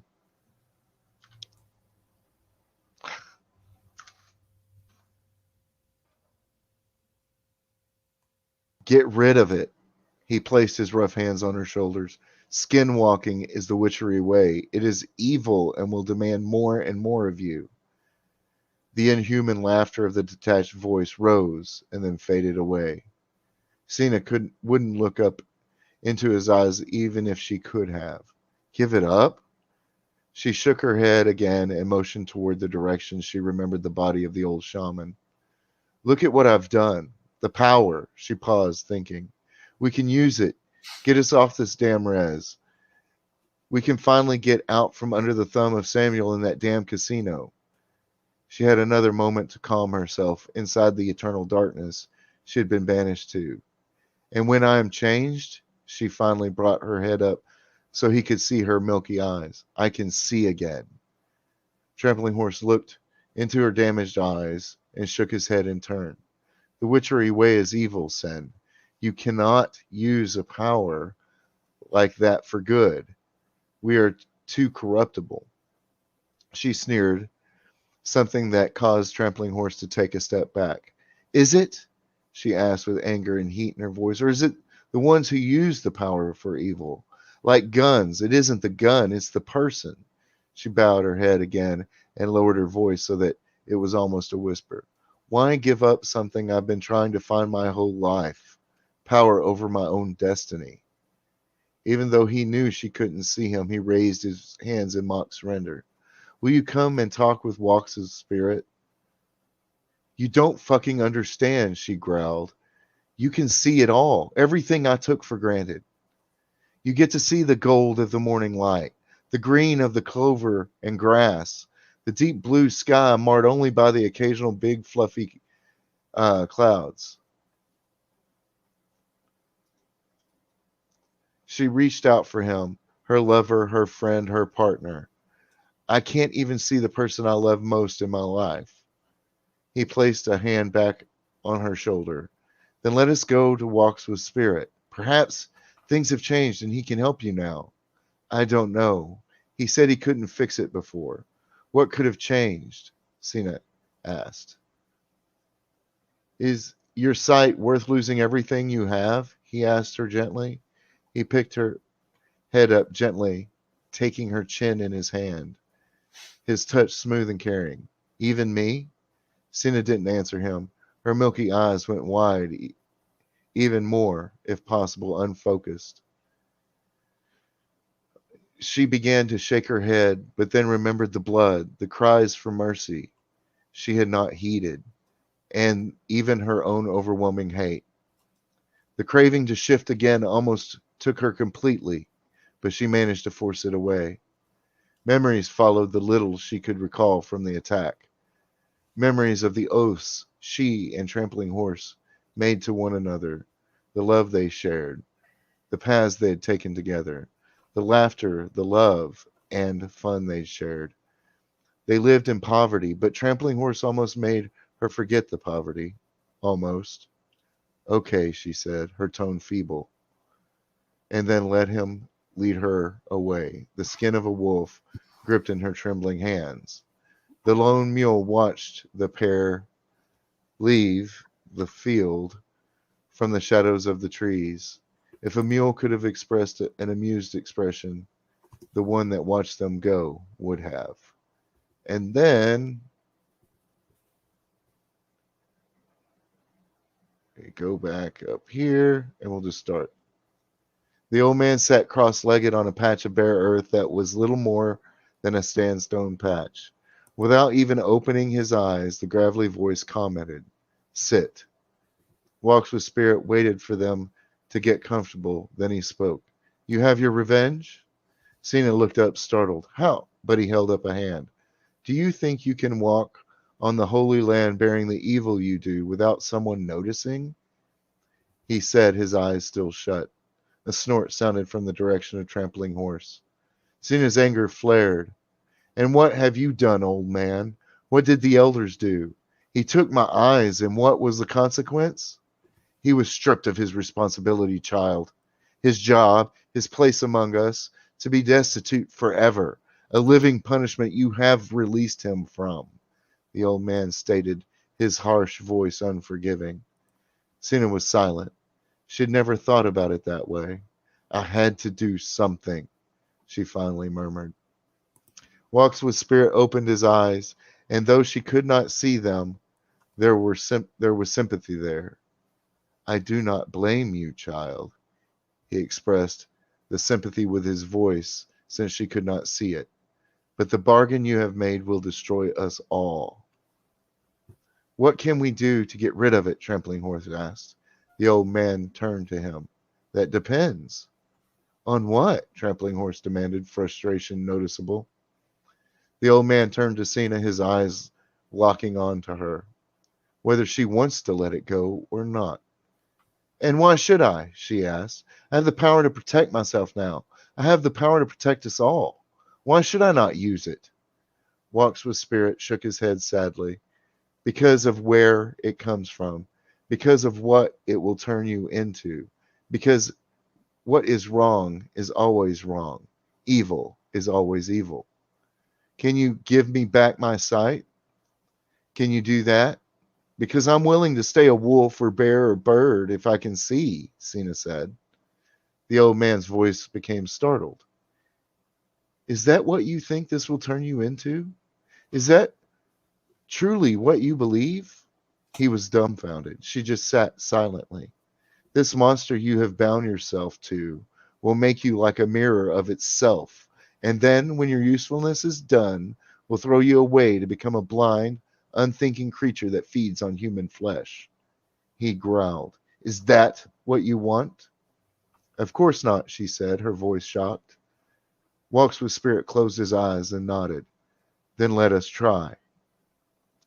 In the darkness that was her whole world now, Cena heard music, an ancient tune of drums and wooden pipes. She didn't know how, but she could feel the people, her neighbors, her family, her friends with her. And not just the ones still on the earth, but the ones who had already gone back into the earth as well, her ancestors. She could feel the change, like something was being ripped away from her. But evil will always struggle to hold on with its cold, clammy hands. The pain is the evil. It will not let you go until you force it, the old man demanded in her mind. You must be the one who decides. Choose. Pit your will against the darkness. Cena struggled. She felt her back arch, but she couldn't know how to fight. She'd never had to pit her will against anything. The music picked up tempo, the drums taking over completely. Walks with Spirit, his voice rising and lowering in ancient forms. Vivid memories flooded through her childhood, her parents, her awkward teenage years, and then other memories, ones not her own, invaded her mind. Memories of blood, of hate, of carnage, and the arousal of fetid and spoiled pleasure from the pain and suffering of the innocent. The ripping and gnawing and tearing of the human flesh combined with a feeling that could only be described by Cena's limited experience as sexual desire. Fear, her fear, of the glimpse of what she'd bound herself overcame her, and she felt her will for the first time, felt the power within her come forward. She didn't push the darkness away. She couldn't. She was disgusted yet drawn to it. Instead, she took hold of it, her mind forming into a beast shackled and chained. On instinct, she turned the creature's method against it and bombarded it with her best memories. The love of her parents, the joy of the outdoors, the fun she had with her brothers, the joy of her first kiss. On and on she forced her best life forward, her sacrifices for others, the goodness, her true spirit. her light in its purest form.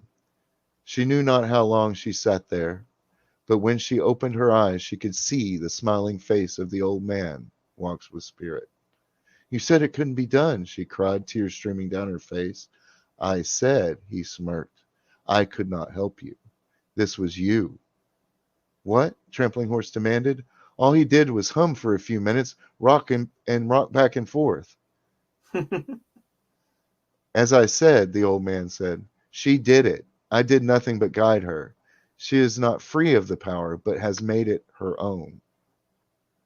All right, I gotta get rid of this. It's driving me nuts.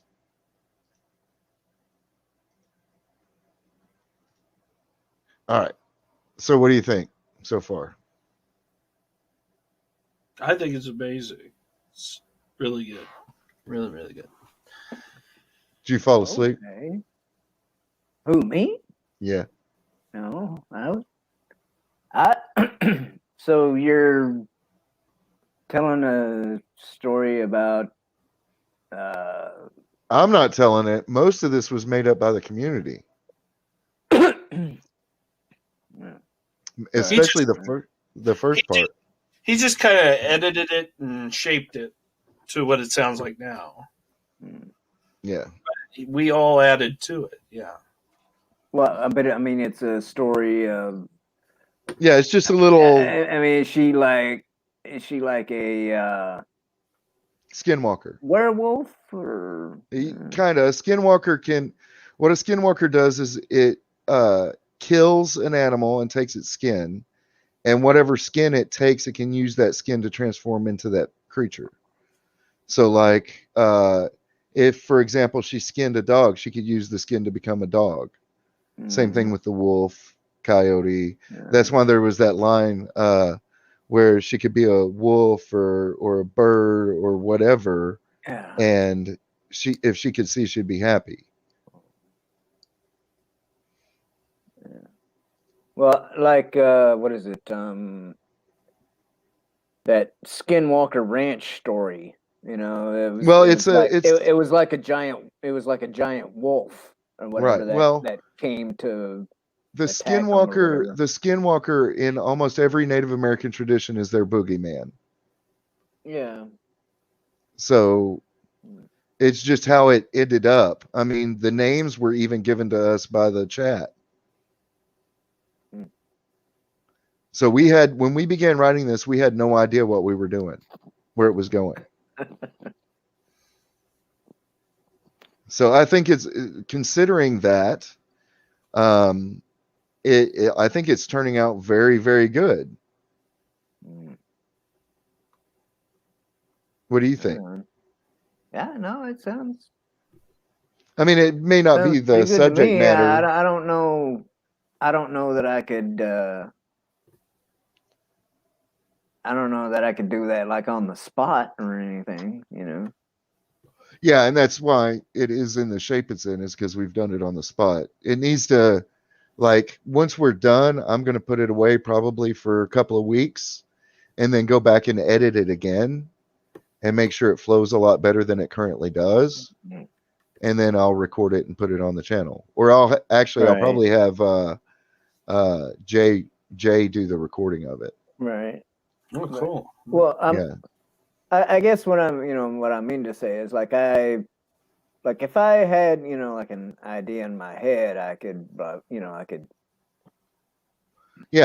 think of stuff, but I'm the way it is now, it's like, oh, okay, yeah. What would I say about it? And I'm not sure. So yeah, it's a little different coming into it toward the end. Yeah.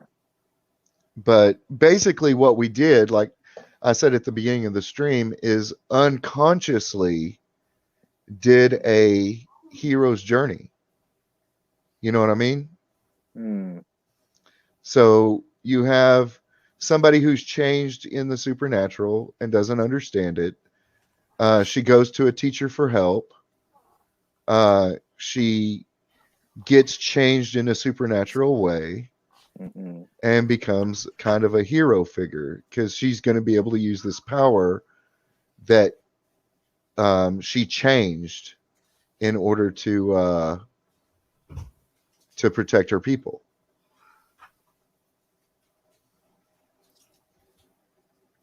Right.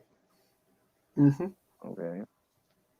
So that's why the hero's journey is so important, and goes back to what we've all in this community been saying since before The Last Jedi came out, and they've done away with the hero's journey in Hollywood. Yeah. And that's why most people can't really, I don't want to say the word identify, I hate that word, can't relate. That's why most people can't really relate to it, because a lot of them are Mary Sue's. Right there, right then and there, everything's dumped on their lap instead of going through the journey. And as a natural thing, we have filled this with not just the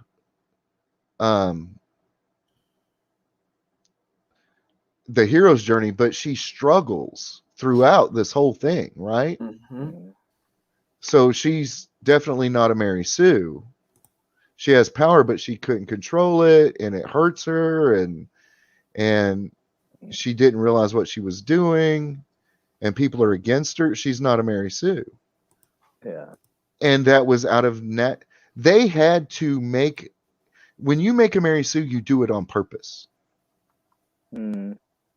That is what is so crazy about the whole thing, where people are not understanding that they didn't just make a mistake and make her a Mary Sue, right?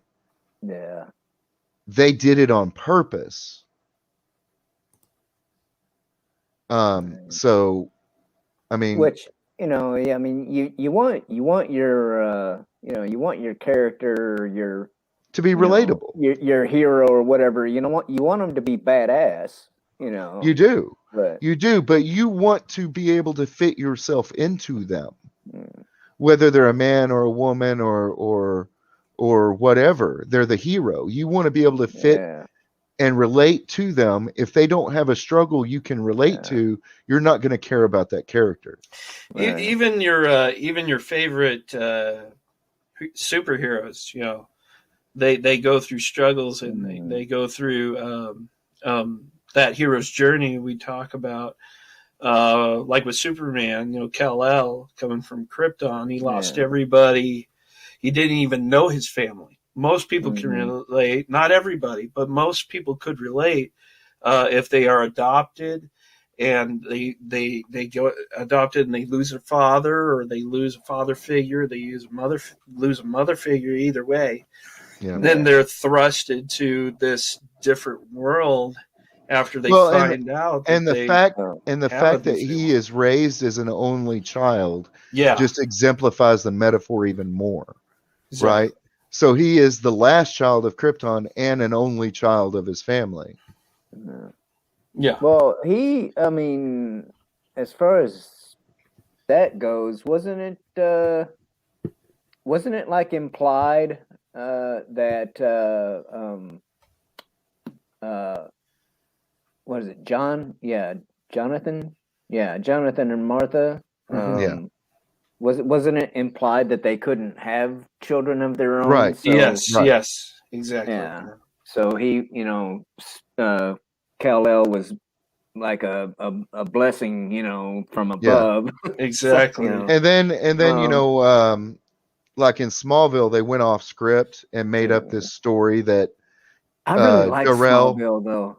Jor-El had visited Earth before, and that's how he knew where it was. And he had met Martha and Jonathan, and he specifically chose them. That's why it crashed where it did. Oh, wow. I don't know if I caught that, but yeah, it was. But I really did like that show, though. Yeah, a lot of people did. I liked it. There were just some weird things in it, but everybody understood it wasn't the Superman story, because they even brought Christopher Reeve on the show. I don't remember. He was a bad guy. Yeah, he was a bad guy. And the chick that played Lois Lane in the movie was in the show. And they really paid honor. They always paid honor to that came before, so people were okay with changes because they realized it wasn't the same thing. Of course, then they wimped out because Tom Welling stopped working out, so that they couldn't show him in the full Superman suit. So that you just got like a pinprick image of him in the Superman suit flying around the earth. I'm a bit of a purist, I guess, and there were some episodes I did like, but there were some that was like, why is Lois here? Lois doesn't belong here. Well, that's here's just the the way thing. I think. Here's the thing. If J.J. Abrams is about to make the Black Superman, even if it's the Earth 2, the Val Zod story or the other one that are Black Superman that were created specifically to be that, the general public are going to be like me. The only thing they know about Superman is what they know about Superman. Yeah. About Kal-El. They're going to have to do 2+ years of promotion for this movie explaining what it is before they release it, or people are going to reject it. Because they're going to look up and see a commercial for a black man being Superman, and they're not going to go watch it. Because that's not Superman. It's not.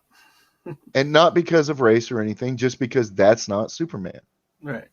So they're going to have to, and normies are not going to because I didn't know about Val Zod. And I live in a world of fiction. So if I didn't know about it, normies aren't going to know about it.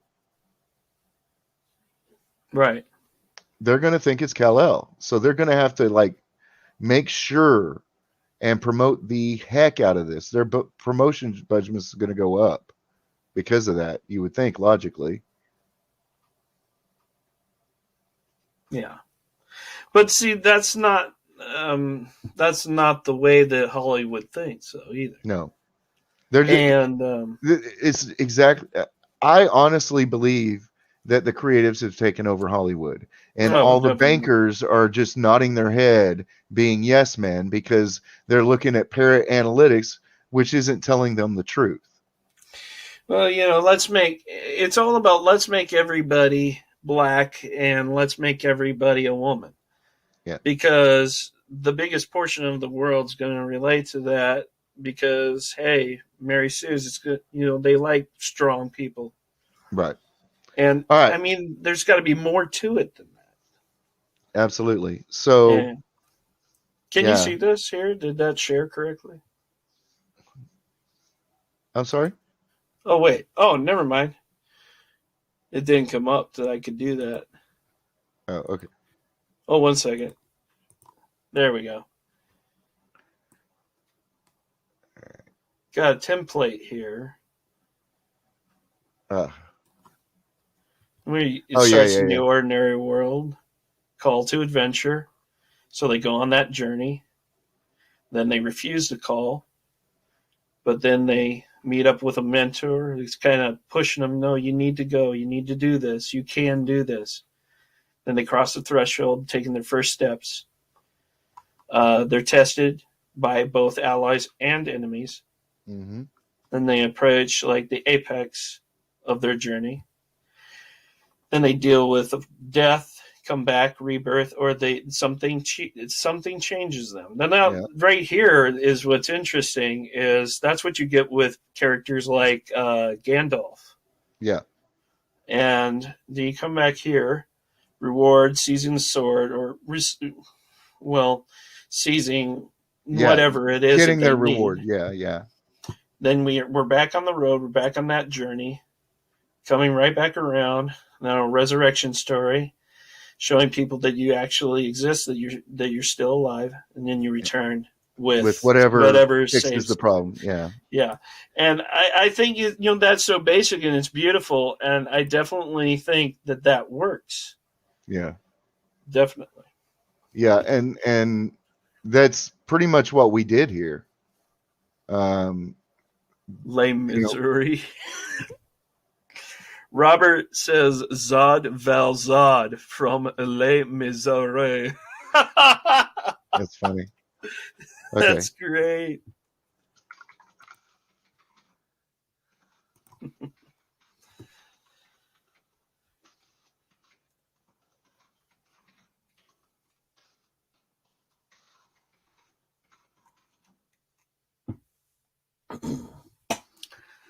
Let's see.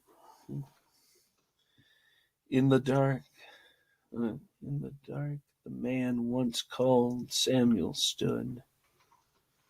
The inhuman voice said, "Now you must kill the woman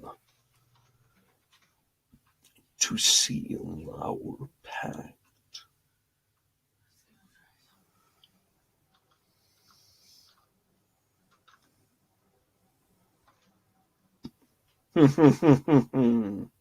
Hang on, let's try this instead. That trails off, and that's how it ends. Yep. That would be brilliant. Kill the traitorous woman to seal our pact. Yep. And then that refers back to the casino owner. Yes. Casino Royale.